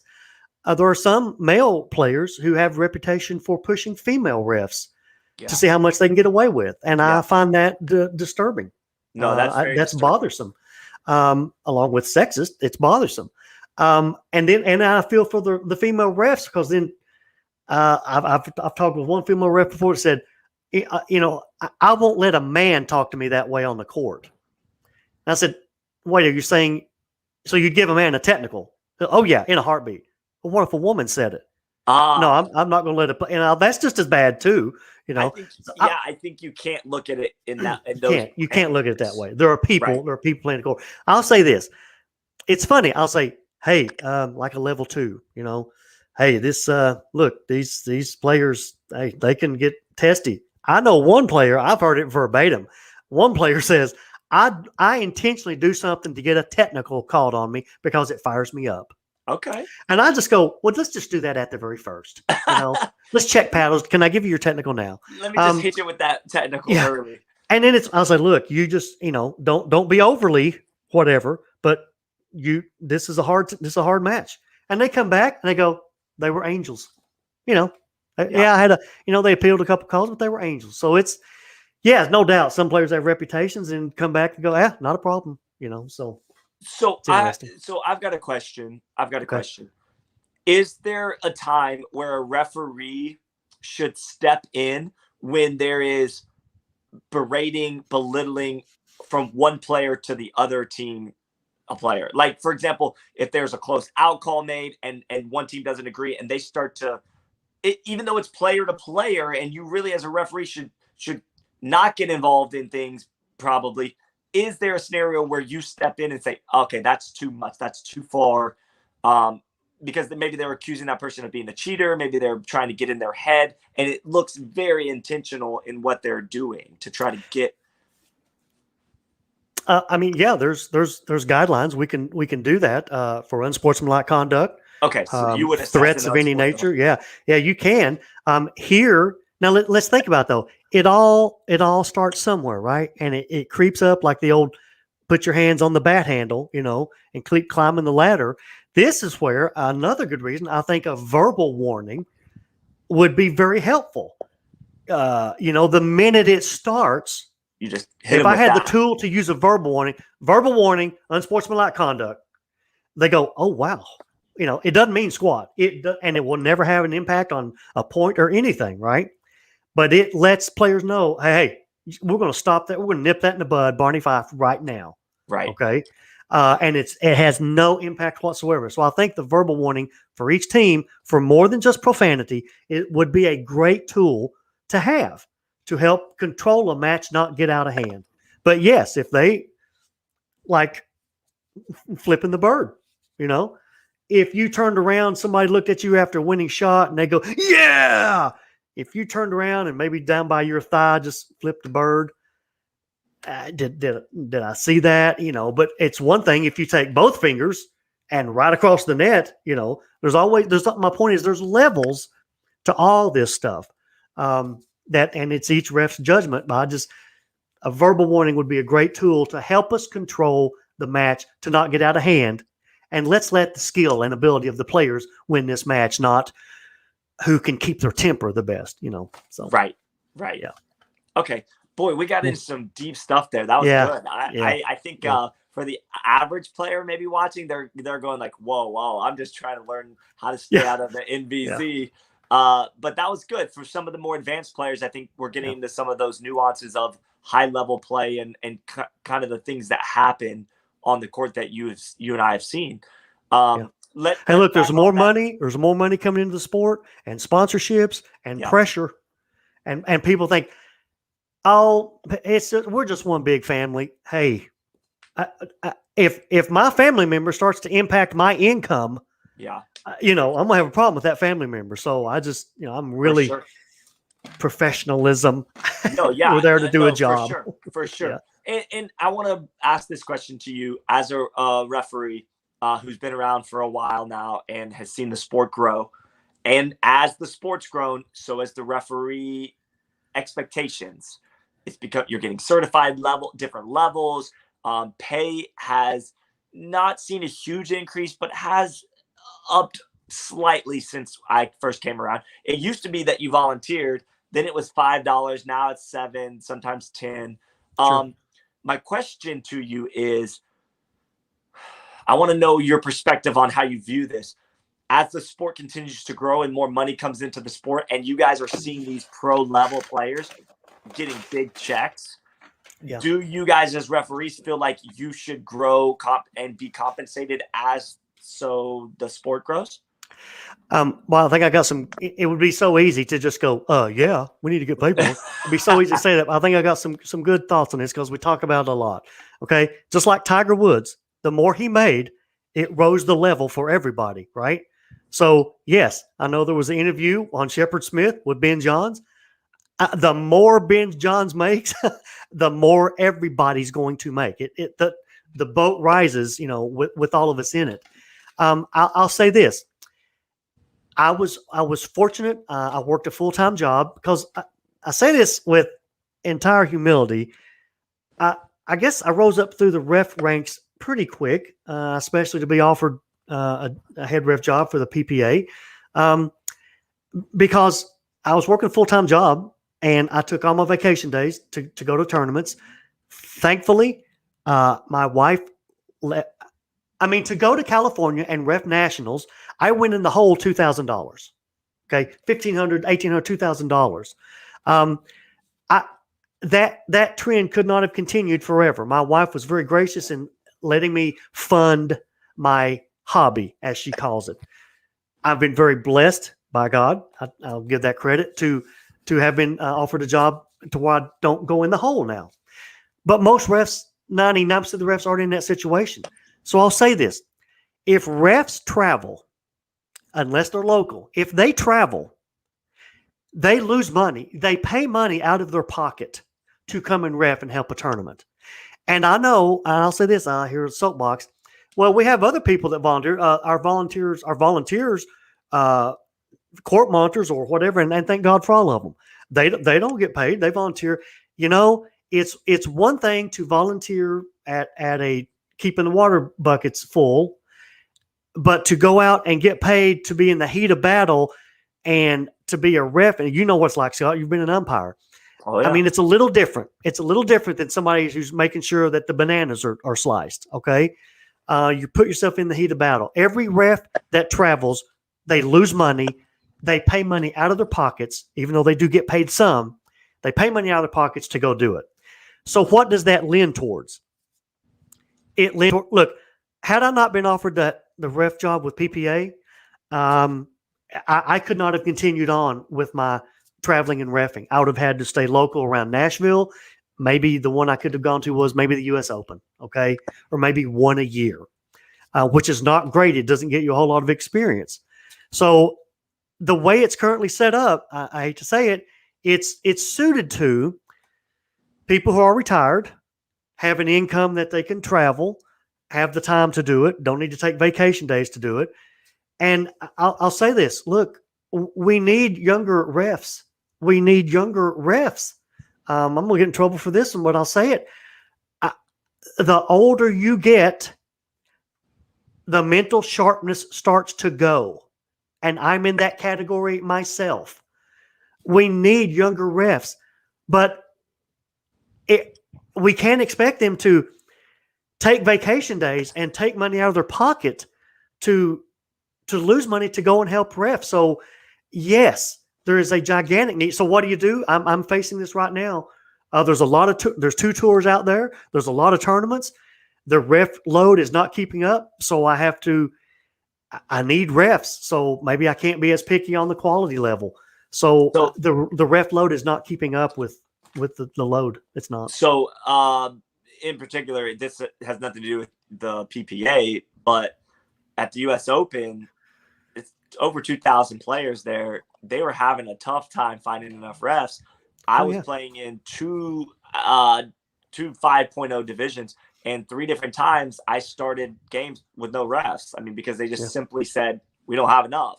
So, I mean, it's not the end of the world. We did fine. The games went fine. That's not the point, though. The point is, if we have if we don't have enough refs to keep up with the demand, with the growth of the sport, something's got to give. Something's got to change, which means we're either not doing a good enough job paying them enough to cover their expenses. So people are choosing to not go travel. And that's a real life decision. We're not talking about hypotheticals there. We're talking about, hey, I've got a wife, I've got kids, or I've got a husband, I've got kids, and I can't just pack up and go at will and lose $1,500 at a national tournament. Yeah. So that's a real crisis that we're facing. Now, I will tell you that we have made good strides since I got in 4.5 years ago. Oh, sure. Because you know this, Don, because you've also run tournaments. There was a time just 3 to 4 years ago where you would make it to a gold medal match and they would be on the intercom saying, excuse me, is there anybody that that can volunteer? We don't even care if you know the rules. We just need like a warm body. Do you have a pulse? You know, if you have a pulse, come ref. And I want to ask you, Scott, do you agree with no ref is better than a bad ref? Oh, you agree with that? My gosh. 1,000% No ref is better than a bad ref. I would much rather have no ref than a ref that's going to disrupt and be a distraction to the players. And trust me, I've Oh, had experiences where yeah. I was like, if I could go back, I would just ask that ref to go sit down and relax and not worry about it. Can I pay you to not ref? Correct. I will listen. I will reach into my pocket right now and pay you not to be Yeah. here. Yeah, that's true. But all kidding aside, Don, I think as the sport grows, you guys need to continue two things of advice that I have from my perspective as a player. Number one, I think we need refs. I don't think there's an option to not have referees at pro level stuff with money on the line. Good refs. Good refs. Yes. Good pro refs, just like good pro players. Yeah. And I think that as the sport continues to grow, you, Mark Pfeiffer, and all the ones, the backbone of the referee system, need to continue to strive for excellence in training. Yes. Yes. Right? Whether that means Zoom calls, whether that means meeting up prior to the tournament to go over things. And you guys are already doing a great job, but just continue that excellence of striving for that. The second thing is, I think you guys, I don't think there needs to be demanding, but you guys need to continue pushing the format, the tours and all these things for better compensation to cover your expenses. Because we're not even talking about making a profit as a referee coming out in the red. Wait, I get confused. Is it the black or the red? When are you in the hole? Is it when you're in the red? It's in the red, I think it's in the hole. Okay. That one day I took accounting. Referees coming out in the black in a profit. We're talking about breaking even so that you just don't have to explain to your significant other that you just spent $1,000 to do a job that really doesn't even compensate you. Yeah. So. Yeah, that's so true. And look, I understand. Look, referees, we're not vendors. We don't bring in money to a tournament. We are an expense on the expense sheet. We are a cost of doing business. I understand it. And sad, but it's that's why I love refs. That's why I love refs. I know what they're going through. My heart's with them. And again, not only are they coming and spending money, you're putting yourself in the hot seat. You volunteer, you get paid, but you know what you're getting into. And so I love refs to death. And every Monday night we do a PPA referee training call because players deserve consistency. And we work hard on consistency. What we're going to do in this situation, I'll ask a question. Refs, what would y'all do here? And it's 50-50, Right. And so, okay.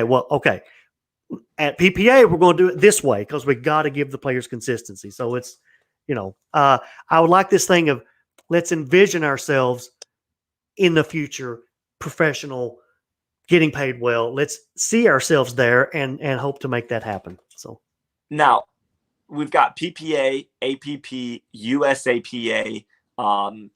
There's probably some other ones that are popping up or something, but is there a unified body of referees, just one unified body that is moving forward, or are there different sectors and divisions and things just like the PPA and APP? Yes. There's the USA Pickleball. They have the referee training program, the certification, the level 1s, level 2s, line judge training. They have the whole program. We at PPA are non-sanctioned, and 80% of tournaments are not sanctioned as well, but we all try to pull and get the refs, everybody'd love to have certified refs. And that reminds me of a question I'll ask you as a player. So yes, we all pull from this bank of certified refs. And I'll say this, the certification process has just, last year went over its 3-year mark. And so, of course, you had the certified refs growing, right? Because every year, more getting certified. More people. Now, after the 3rd year, it comes into recertification, and some refs are not recertifying. Some are failing their recertification. Now we're seeing it's not just first 3 years, growth, because nobody was deducted, right? Even though you could have quit after your first year, you're still a number. Oh. Now the certified ref number is not growing.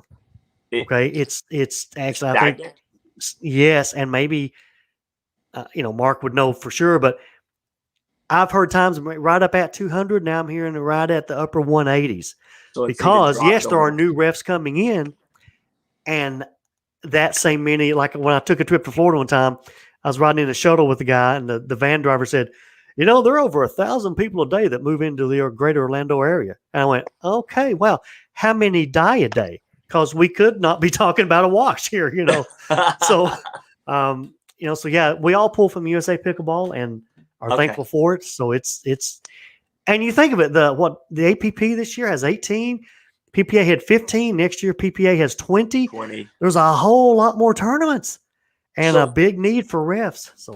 So I wanna say, if there's anybody that watches this, anybody that's watching live right now, if you have a desire to make an impact with the sport and you have the question in your mind, well, what can I do? What can I do to impact the sport and be a part of the growth? Be a referee, get certified. I still play a lot. I don't know. There's been this break in like, even for you, Don, when I started playing, you were still playing. You were running tournaments, you were playing. You made a clear-cut decision at some point to focus your efforts on being a referee, an official. I think we're seeing more and more of that. Some of the people that I used to see play are no longer really playing. They're focused on becoming the best ref that they can. So if that is you, and I'm looking right into the camera, if that's you and you've kind of seen that you enjoy rec games, but tournament play is not really your thing anymore, you want to be around and be involved, get certified, go become a referee, and do your part to help the growth of the sport, because it's a need. It's a real need right now. Yeah. I'm also an audio engineer for concerts, live sound. And I guess being a referee fits my personality, because if a concert goes well and I'm the guy mixing sound, I don't get any accolades, but I know I was a big part of it going well. And so if a match goes well and nobody remembers you, even though I'm trying to quit saying no, it's a good day when nobody really knows that there was a ref around. So, but we're an integral part of the game. I mean, what sport, true professional sport, doesn't have officials? They all do. They all do. And Scott, can I ask you another perception question? Sure. This is important to me because I say it. I just want to know if my theory is right. I won't go into why, but to make a long story short, at the PPA, all of our refs wear the same shirt. Okay. I have come to really like that for a number of reasons. The consistency, I love it. But let me ask you this, Scott, and be honest, as Austin Powers would say. If you walk onto a court, and there's a court right beside yours, and you saw the refs, and both matches were getting started, and you saw that this court beside yours had a certified referee, white shirt, and you go and see, and your ref is a level 2. Is it possible that in your mind there's a little bit of an automatic, oh, well, we only have a level 2. They're not as good as certifieds. I mean, is there sometimes a possibility of an automatic downtick? Right. Because, there's level 2. My point is this. I like that. Nobody knows with PPA. Maybe a player says, hey, you know what? They all suck. But at least we suck equally. I know what you're saying and what you're asking. And I would say, like, the perception of that is probably even more than the reality, because it's very possible that a level 2 could be a better ref than a certified ref. Oh yes. I went to throw that in. Oh, yes. Yeah. So that doesn't necessarily dictate.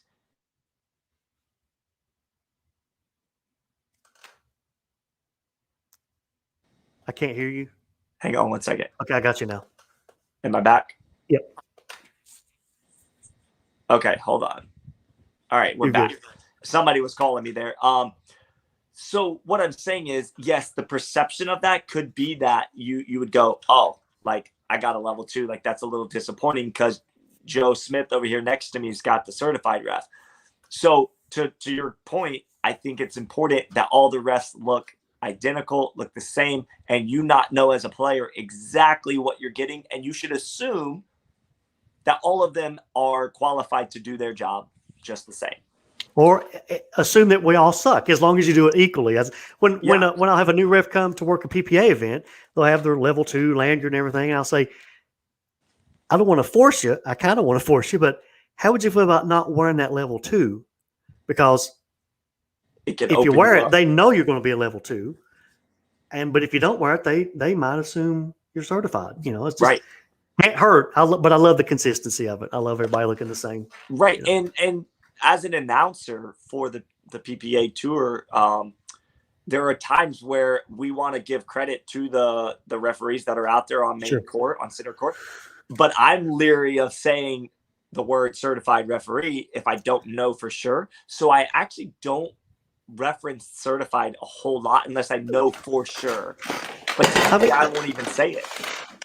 That's good, because if you said, well, our second ref today is Don Stanley, certified referee, and our lead ref is so-and-so, level 2, and then the level 2 makes a call, and people start going, well, why wasn't it certified over there? Yeah, I'm glad you don't. I mean, I love it that you recognize the refs, because that's nice. It's appreciated. But at least it doesn't give the chance for an automatic downtick in assumed quality. Correct. And I think that's where you were headed with that. And I agree completely. That's exactly, I agree. I like the consistency of looking the same. All the refs should continue, again, to strive for excellence in understanding the rules, understanding what their role and their job is on the court. And I think you're going to see a lot less headaches and issues with referees and players as that continues to become the standard of excellence. Yeah. Okay. I think we could go on and on. We're coming up on almost 3 hours. We're going to cut this thing out. 2 hours and 40 minutes right now. Wow. So I just scrolled through a bunch of more questions, but what we'll do is we'll go ahead and wrap this up, Don, because obviously I want to be respectful of your time. I appreciate. But I love this stuff. I have no doubt you could talk another 3 hours with me. Yeah. But I think we need to both jump off of this thing and allow it to breathe a little bit. Yeah. I think people love this. People have been tuned in the whole time, listening, having a bunch of questions. Do me a favor, Don. After we push end on this live stream and we end it, when you get a chance, just go back through the comments, and if there's any questions that need to be addressed that didn't get addressed, I would love it, and I'm sure they would too, if you would go ahead and maybe address those. Sure, I'd love to. I just leave the screen up and it'll be there. And yeah, absolutely. Great. Awesome. Okay, guys. Great. Thanks so much, Don. Again, you are. Well, thank you, Scott. I was honored to do this. I wanted to do stuff like this, and I think it helps, and I'm honored. I appreciate it. I do. I really think we should do this more, maybe once a month or something like that, because every time we do this, I think it just brings greater clarity to the players that need it, and also just answers some good questions. So. And I never on Mondays, I never do my pedicure, so Mondays are always good. So I'm joking. True. Mine are on Tuesdays. Yeah. Okay. Yeah. All right, guys. Thanks so much for tuning in, everybody. Please share this live stream. Not to give me and Don any credit at all. It's simply so that people can get a better understanding of the rules. And as you're seeing a big influx of new people coming in, we just want to make sure that we have the rules that are understood, and that we don't have all this confusion. I know Don's seen it. I've seen it out there in the rec world of pickleball. You'll have so much, I don't even know the right word, but just not good explanations of stuff, and just bringing really a lot of confusion to the sport. So that's why I wanted to do this. I know Don loves it. Don, anything else as a wrap up? That's a good point. I want to just touch on. So many times I see on Facebook question, and at first it looks like, okay, this is an easy blanket answer, but so few answers are black and white. Just real quick, for example, you could say, if my partner's about to get smashed because I hit a bad lob, can I yell at him to say, look out? We'd all say, well, yeah, I mean, it happens all the time. Well, and then you say, yes, that's legal. And then this happens. Let's say Scott's my partner. I hit a bad lob. You're about to get smashed. I turn to you and I go, look out, look out. Okay. And you start to back up because you're going to get smashed. That's fine. But if we say yes, you can say look out when your partner's about to get smacked. Let's say this happens. I hit a bad lob. We're playing mixed doubles. The dear sweet granny right across the court from me is about to smash it.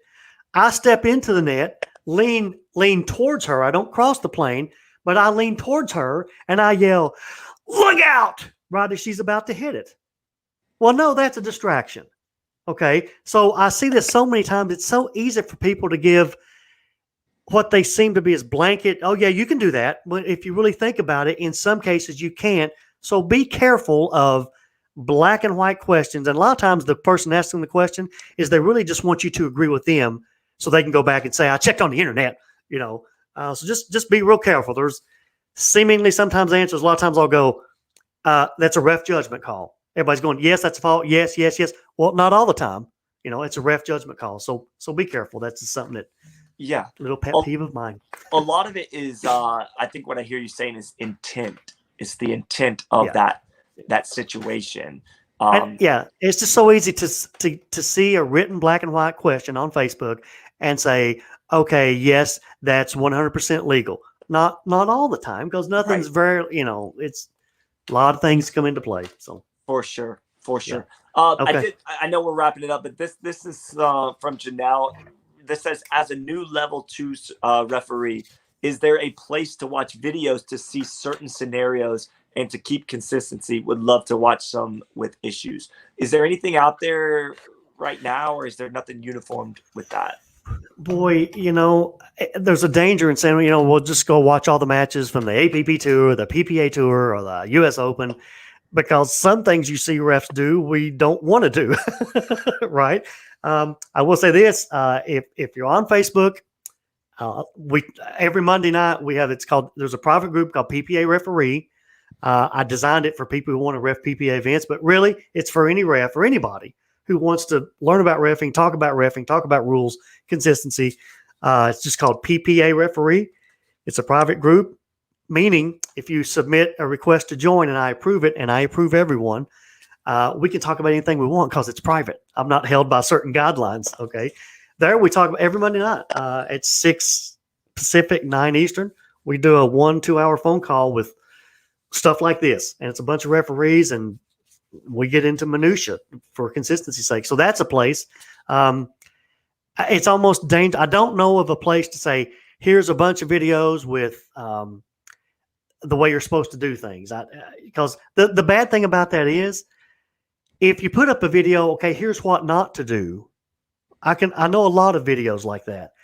The bad thing is, though, it's refs we all work with, and I'm sure I'd be in some of those videos, like calling the wrong score 3 times in a match, Right. And if you just start putting them out there, boy, that doesn't help you want to grow refs, So I agree. Find you a private group of refs or refs, come to the PPA group.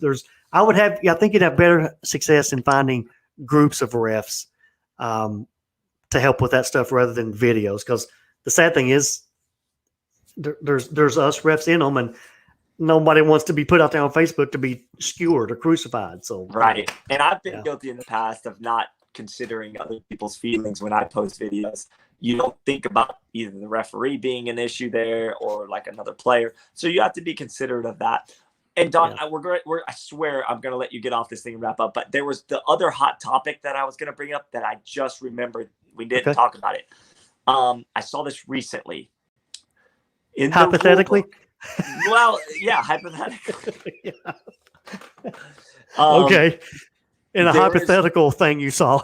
Yes, it was all hypothetical. I just dreamed it up.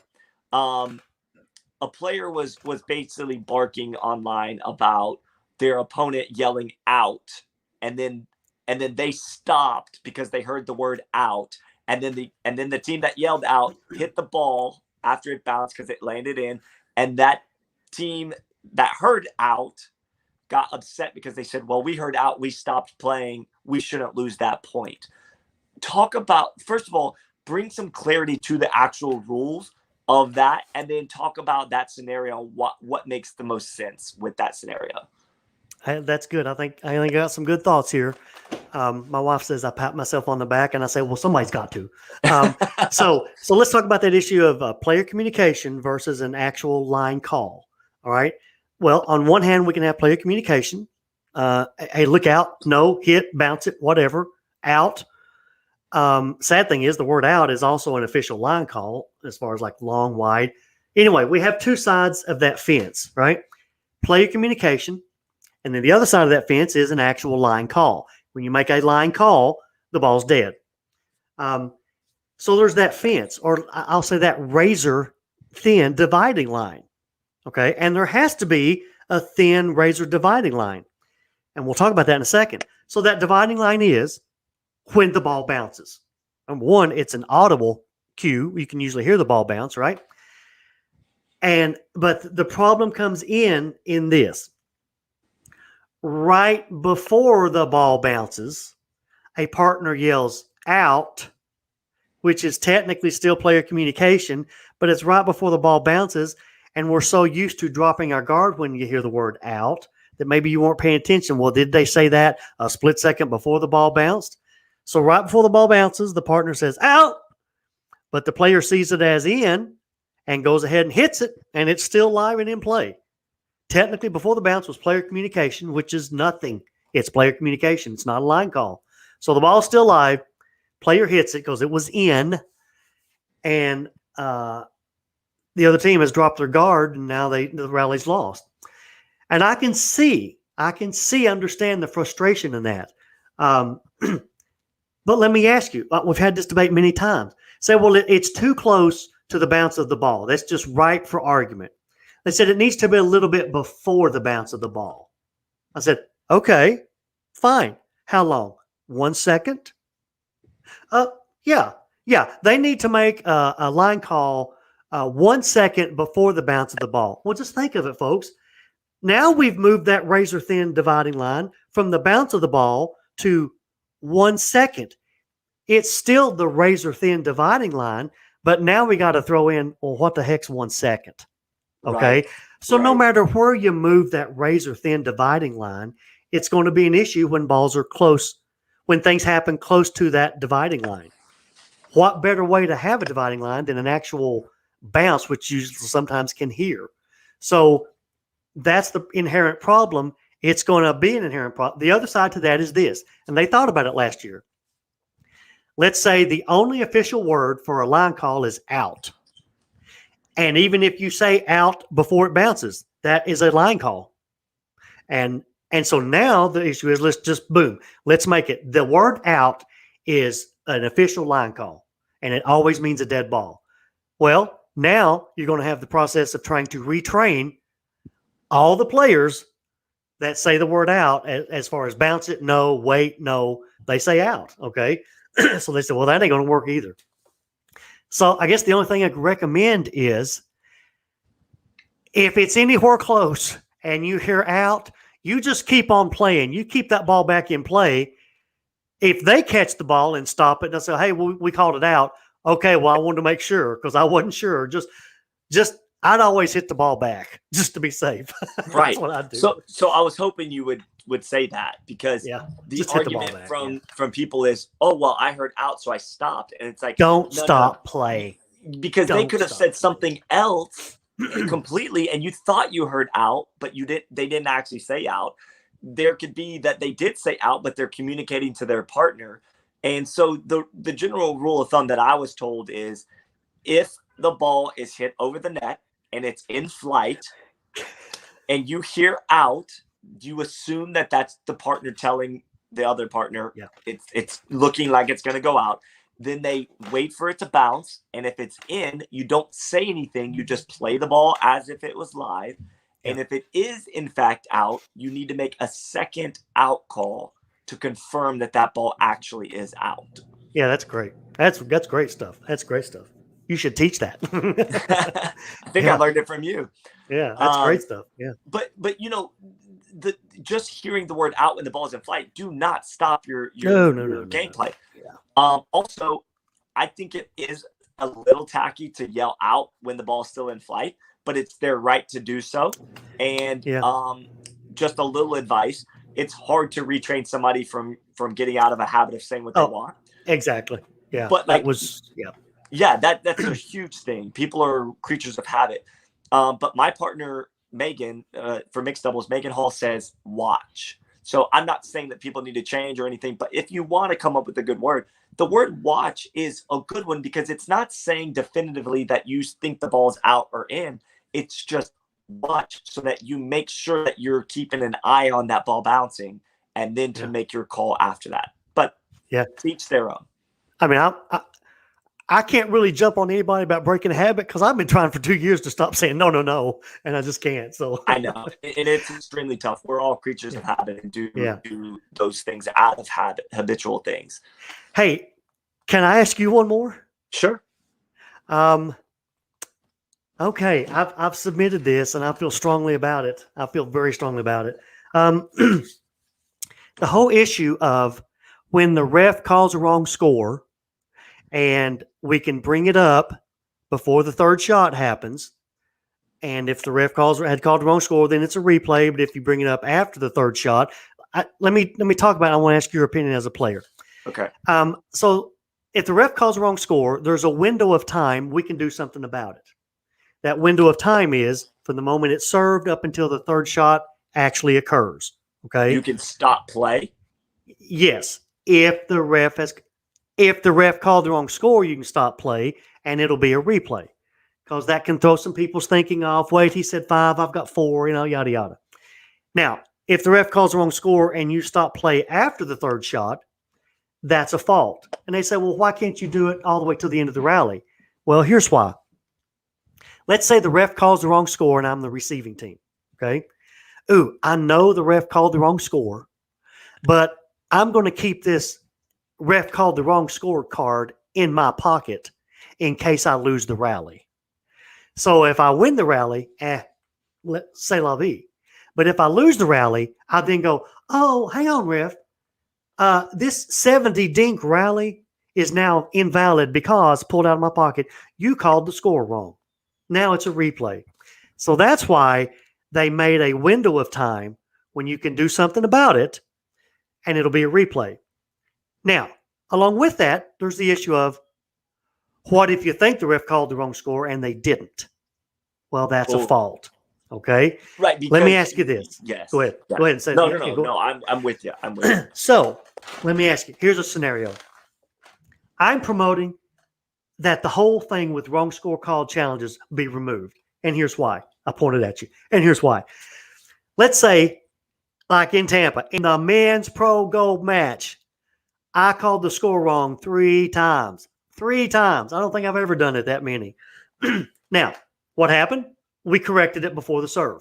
I think it was Matt Wright said, hey, Don, it's 4, not 5. I said, ref error, I'll recall.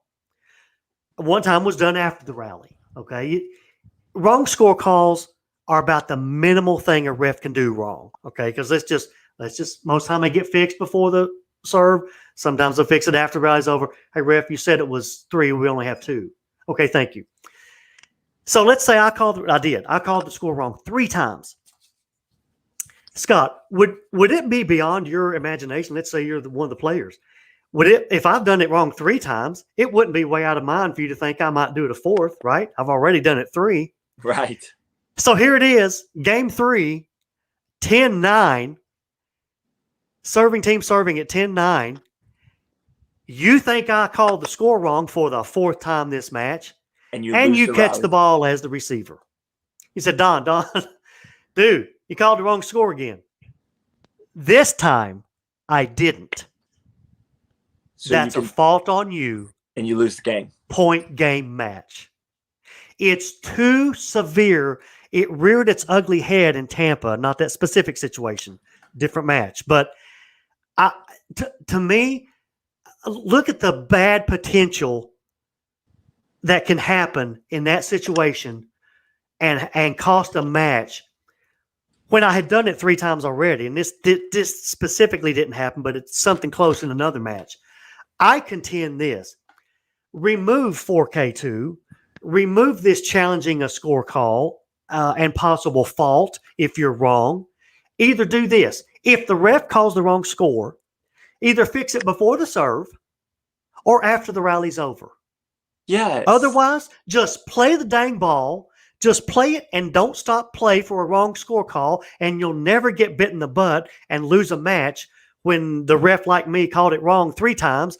And who would have blamed you for thinking I called it wrong a 4th time?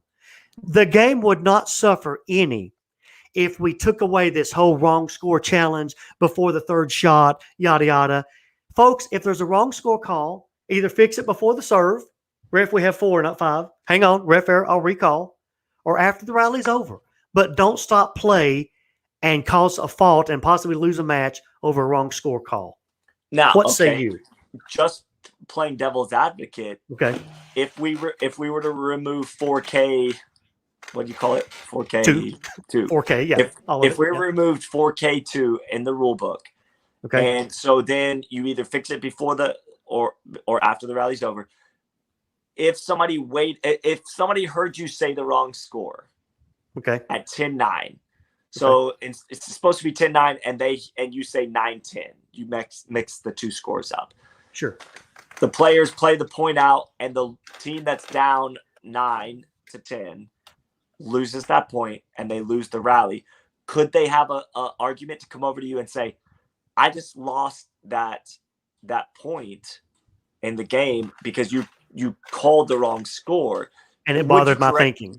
But would you correct it at that point? We've heard that side of the argument has been brought up. If a ref calls the wrong score, and you're not supposed to do anything about it, then the whole rally it's bugging you. Well, the ref called 9. Yeah. I understand that. Let me ask you, as a player, yes, it could impact you. Would it be a horrible principle we can always fix incorrect score calls after the rally's over and get it correct, get it right? Because the potential reared its ugly head.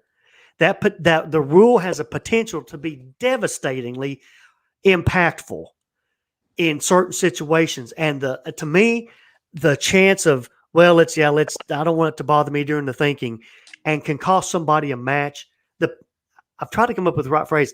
The penalty, the possible penalty, much greater. The impact of that is much greater than just ref. You said 5, we only got 4. Thank you. I'll recorrect. I agree with you. That's my fault. And honestly, I interviewed Jay DeVilliers at the US okay. Hypothetically. Hypothetically. And what he said was interesting. He said, I try not to think about the score. I try to focus point to point and not worry about the score. So why am I bringing this up? Well, there's 2 trains of thoughts. One is one of the OCD type players would be, sure, I want to make sure that the score is called correctly before we serve, because therefore I can think clearly about the point that's about to happen and not worry about wrong scores. Then there's another side that, like Jay, man, you might have called the wrong score, but he didn't even notice because he's so focused on that point. And then if he loses the rally and then he goes, wait, I think Don may have called that score wrong. You can always question it after that rally. And if it is, in fact, proven that you messed up the score, you would, in fact, redo that point, correct? You would fix it? No. Not after the point play out. Yeah. So, I did say 5. Y'all had 4. Referee error, But if it comes down to you losing the game on that incorrect score, that's where I could see it getting dicey.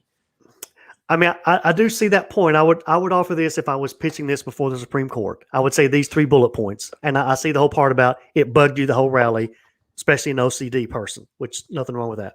I would offer this. Wrong score calls are the most common mistake refs make because we have the potential to do one every rally, right? Correct. Not every rally is going to have a NVZ fault possibility. Correct. Okay. And I think we're the only sport that has 3 numbers to deal with in the score calling? I believe so. I believe so. I've been thinking about this. Yeah, I think so. We have 3 numbers to deal with. I think it's the most innocuous fault a ref can make because a lot of times they're corrected before the rally even starts. And again, I'm pitching my bullet points. wrong score call issues can either be corrected before the serve or after the rally. I would offer anyone who feels like it will bother them the whole rally, put yourself in the situation where I described. I called it wrong 3 times. The 4th time you thought I did, but I didn't. And that's a fault on you, and you lose the entire match. Which one of those would you think outweighs the potential damage impact this rule can have? I guess that'd be my pitch. You know? That's a valid pitch and a valid because point. it came to that in Tampa. What was the resolution, or was that not a resolution? It was a little different. It was a little different, but very close. But the end result ended in a lot of a loss of that's a fault. And people were walking around going, we can't even ask the score. We can't even question the score. The thing was, did you challenge a score call? Wait, what? I can't. Well, yeah, if you challenge a score call after the 3rd shot, wrong. I mean, it was very similar. It just, the damaging effect of that rule, and that's the best way I know to describe it. I did it 3 times. Who would have blamed somebody for thinking I did it a 4th time? And you catch the ball as a receiver. Don, buddy, love you to death, man. You called the wrong score. No, I didn't. Not this time. That's a fault. Point game match. Yeah, and then you look like the bad guy, but in reality, you're just doing your job. Yeah, nobody wants that. Nobody wants that. No, right? I wouldn't. The ref doesn't want it, and I'm dang sure the player doesn't want it. And even the winning team doesn't want to win that way. But it's a rule. And we can't get into this. Hey, I'm going to let this slide. I did it wrong 3 times. I'm going to let it slide. Right. It's just a potentially overly devastating, impactful rule that, in my estimation, would not impact the game. I think the some players that would be bothered by it, maybe they would, I'll just say it, they could learn to just say, hey, let it go. Let it go. Let it go. We can fix this after the rally. Yeah. It's the most that's my pitch for that. So yeah. What if this is a refereed match, the ref calls the wrong score, so let's just say it's 5-4-2 and the ref says 5-5-2. Okay. So incorrect score. The serving team starts their motion to serve, and as they hit the ball, so now the ball's in flight, the receiver is it's like simultaneous.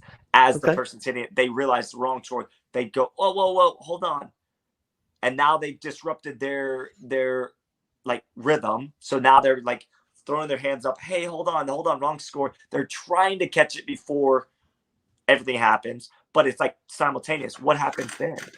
Okay, are you talking about if we did away with the rule?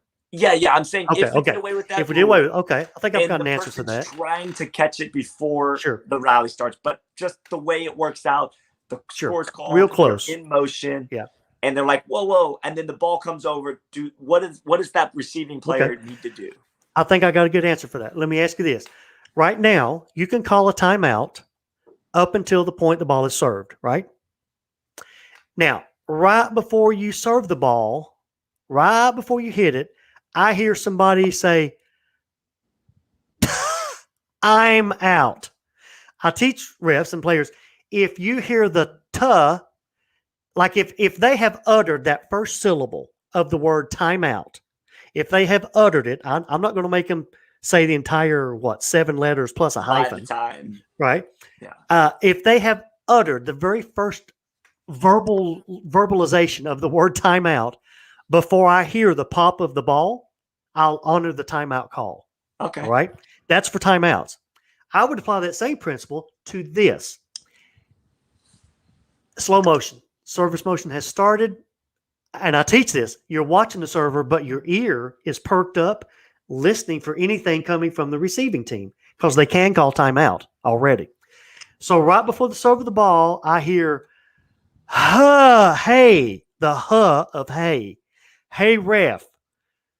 Wrong score. So the ball's served, it's on the way, and if they start the hey, ref, wrong score, or whatever you want to put there, if they've started to utter that before the serve of the ball, then yes, we have corrected it before the serve occurs.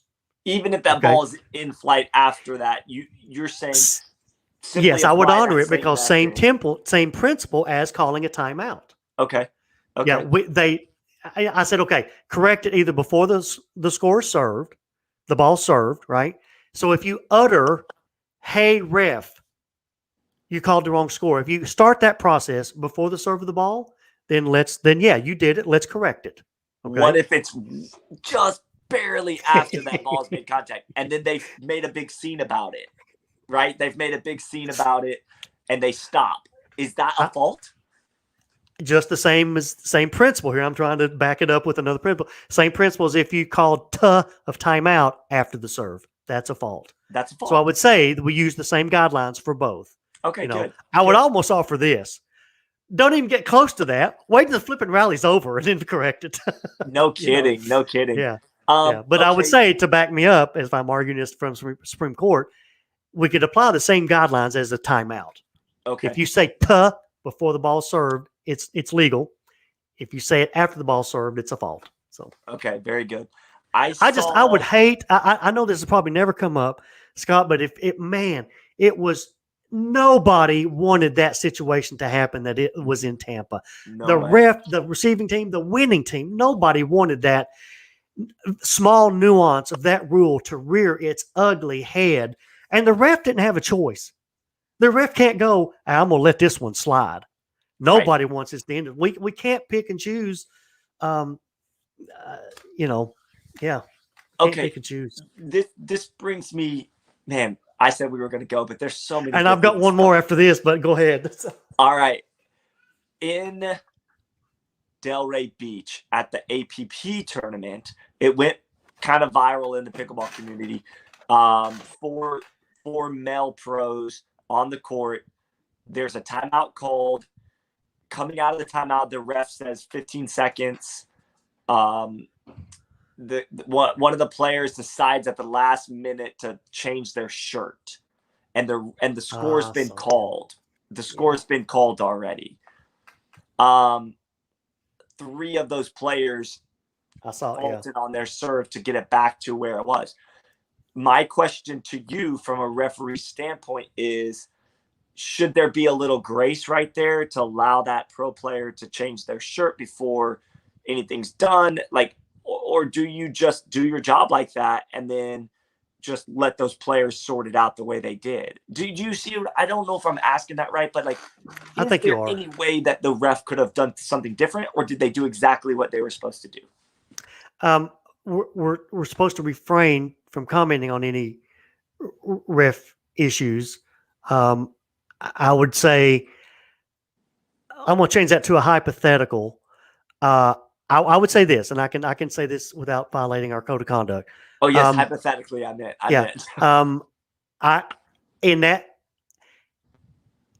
I think a ref is bound to do what's in the rules.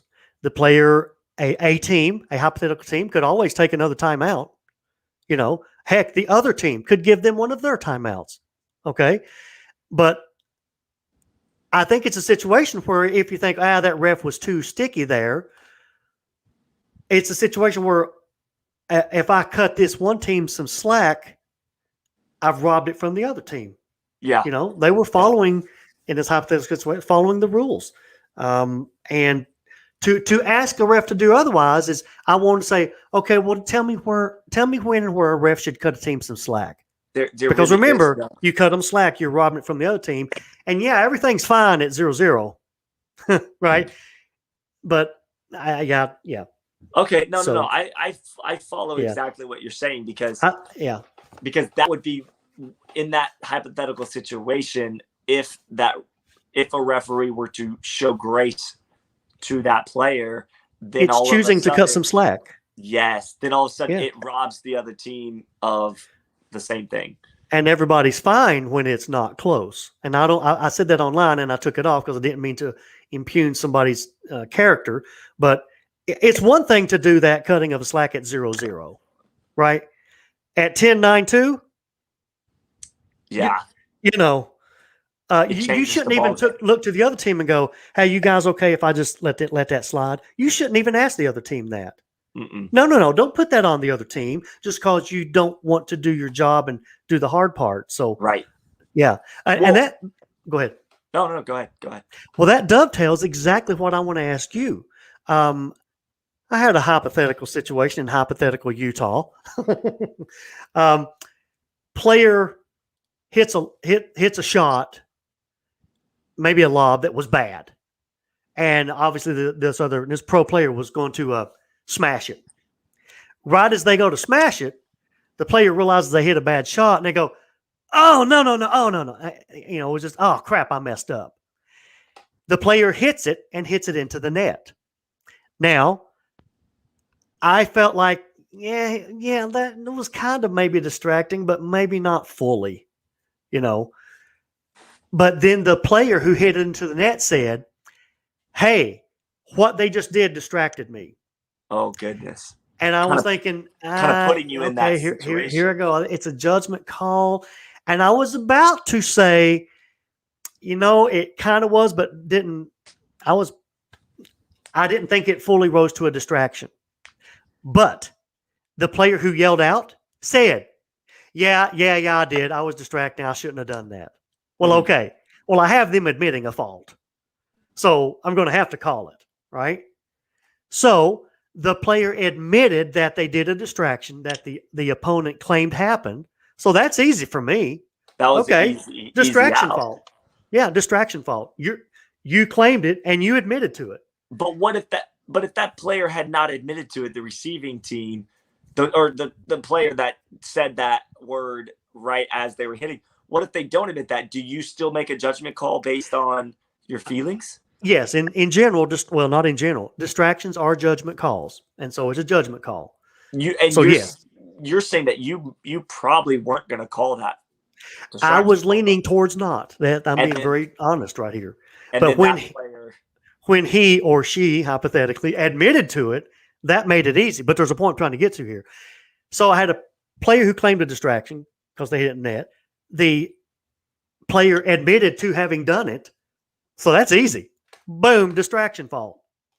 Right? That's easy. Seems pretty black. Then here's where it comes to the interesting part I want to ask you about as a player. The player who claimed the distraction said, okay, let's just replay it. Ooh. And I said, no, there's a distraction fault. And this player I put refs in this situation. This was a pro level match, hypothetically. Very, no. We all agree. Number one, they didn't all agree. The player said, no, we all agree. We're just going to replay it. Well, here's the thing. I'm asking you, okay, Scott, you can't just make up a rule. Okay. You claim distraction. The player admitted a distraction, which they're allowed to do now. You can admit when you've made a fault. Yeah. It's a fault. I'm either forced with, you hit it into the net and there's no distraction, or we have a distraction fault over here and you won the rally. There's none of this. You know what? Just because we're all friends here, let's just do a replay. No, there's not even a rule that says if all four agree to a replay, it's a replay. No. So I said, guys and gals, we can't just make up a rule here. It's either the result of the rally or a distraction fault. So and then they did this thing.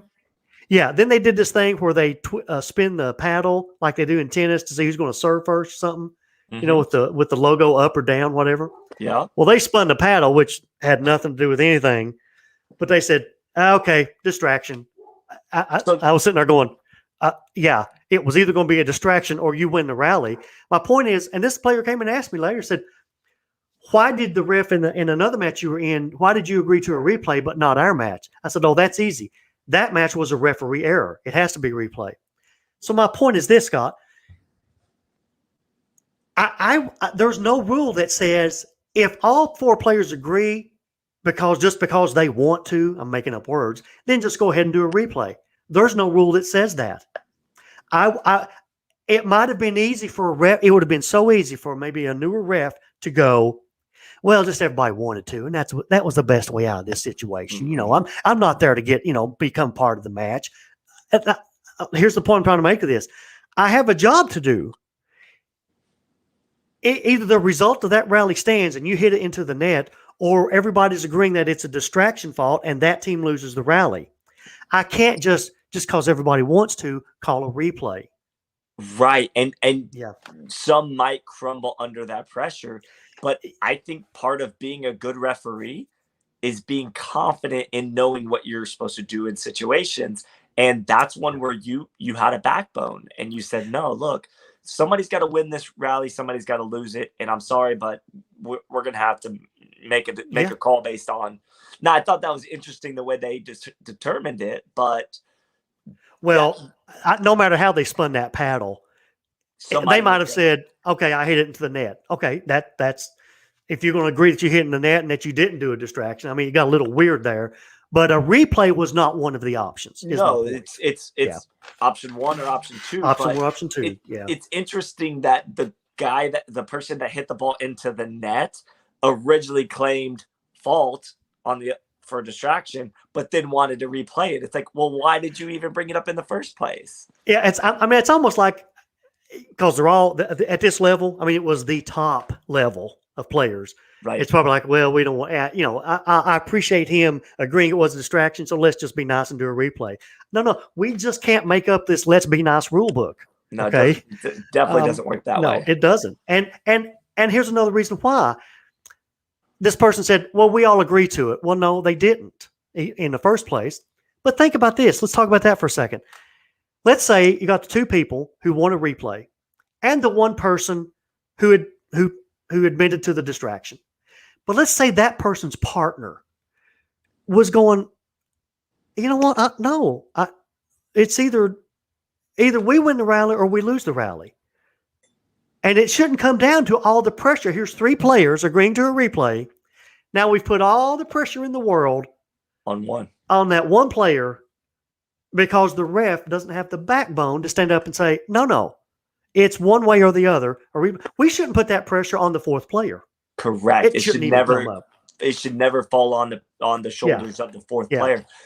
Again, the reason we're doing this live stream in the first place is to discuss and talk about what is the role of the referee. The referee's there for a reason. They're there for a job. If you left it up, I promise you this, Don, and you'll agree, I think.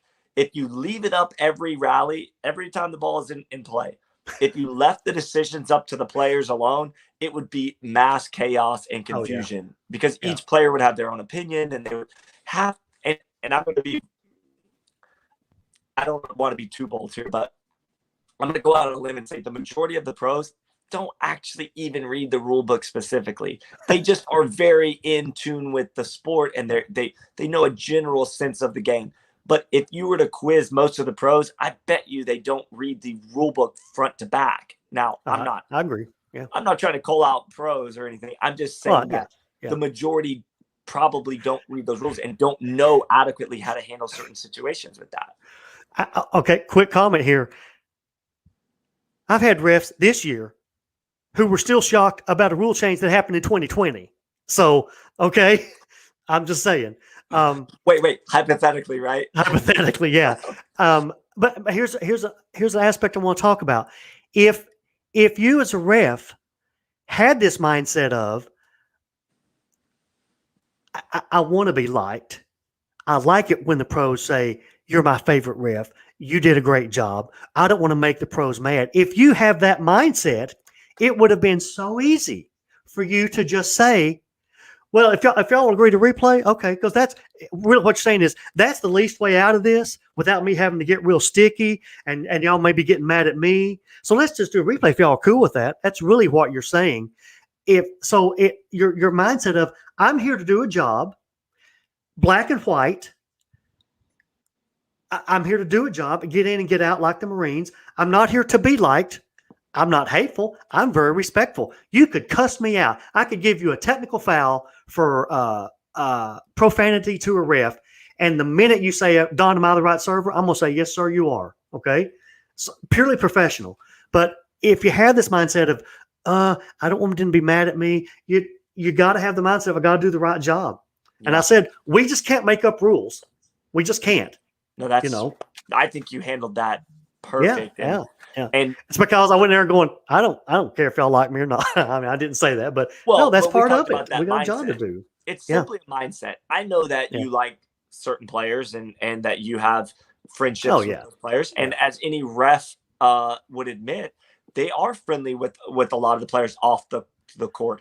But when you step on the court, some of you guys might not have been paying attention or might not have heard it earlier in the segment. Don said, I go on the court and I tell myself, I don't like any of these players. Now, he's not being rude. He's not being disrespectful. What he's really trying to say there is he's being professional in that mindset of, I don't care who you are. I don't care if you're the top guy in the sport or you're a beginner. I'm going to treat everything business. And that's how it should be. Yeah, totally true. And again, I'll say this too. I do that with me to fight my personality because my personality is I want to be liked. Somebody says, wait, you don't like me? Why not? So I do that to fight myself, but I do think that's a great situation. If I didn't want to make them mad or, okay, let's just agree to replay. Yeah. Okay. That's fine. If I'd have talked to that ref later, they might, like a ref who did that, they might say, well, I felt it was the best thing to do for the flow of the match. And you know what? You got a job to do. You have a job to do. It just, it got you out of hot water, ref. That's what it did. It got you out of a sticky situation. But is that really what we want our referees doing? No. Correct. No, exactly. We don't want referees playing the politician of the pickleball world. You shouldn't be out there to make friends and kiss babies and shake hands. You're out there to do a job. And honestly, Don, respect to you because that did take a lot of backbone to stand up and say, no, we are not just going to make stuff up and let you guys do whatever you want at the pro level. Because truthfully, hypothetically, a weaker ref may have succumbed to that pressure, and that doesn't. I have before, Scott. I've been there before. I've been at times where I've just thought, oh, great. Just if everybody agreed to replay, okay, good, because it got me out of hot water, and that's not, it's not right. But from an ethical standpoint, a referee is there to do a job, and if you go in, let me look. I was at the U.S. Open. This is the first time this has happened. I played in a bronze medal match, and this ref in particular was sort of new, kind of like to reffing, and was super thrilled to get around myself and a couple others. Please tell me they didn't ask for an autograph. Just short of that. Oh my gosh. God bless them, hypothetically. This is all hypothetical. This would never actually occur. But like this particular situation, hypothetically, after the match ended, like took pictures with us and stuff, and like was like a fan of us. And look, from the human side of me, the Golden Boy brand side, I loved it.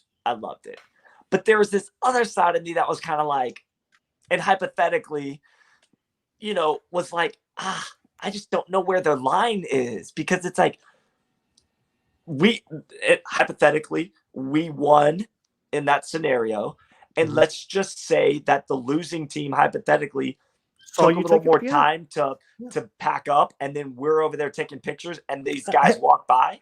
Exactly. It doesn't look great. I don't know that they would even think twice about it. Maybe they would, maybe they wouldn't. But why am I bringing this up hypothetically? It's because we need to have standards in place so that you don't put yourself in bad situations that are going to get you, like, let's be honest, people in other professions have lost their jobs over things that they probably regret, but in the moment they didn't stand up and do the right thing. Yeah. And I mean, don't you agree that like what I'm talking about is a little over the top with it? You shouldn't probably do that. I would say this. Can you imagine the head umpire of the Super Bowl taking a selfie with Tom Brady after it was over? He'd be fired. He'd be fired. It would never happen because they're so professional. But you know what they do? As soon as the match ends, the game ends, they all as a group take off to their Yeah. nook Oh, yeah. to get away from the Yeah. situation, because Exactly. there's been some really tense endings to professional sports, and sometimes you don't want to be out there when it goes down, but yeah, so true. Yeah, great point. Yeah, good stuff. awesome. Good stuff. Okay, buddy. I know I could certainly talk for a while longer, but we're gonna wrap it up. I've got to go teach a clinic tonight. Have a great evening, Don. You are the best. I appreciate it. Thank you, Let's man. I do this appreciate again that. soon. Let's do it again I soon. love it. I love it. This went by quick. Awesome. All right, Don. Have a great night, Take care. guys. Thank you, for Scott. tuning in. Take care, everybody. We'll see you next time. I appreciate it. Thank you, man.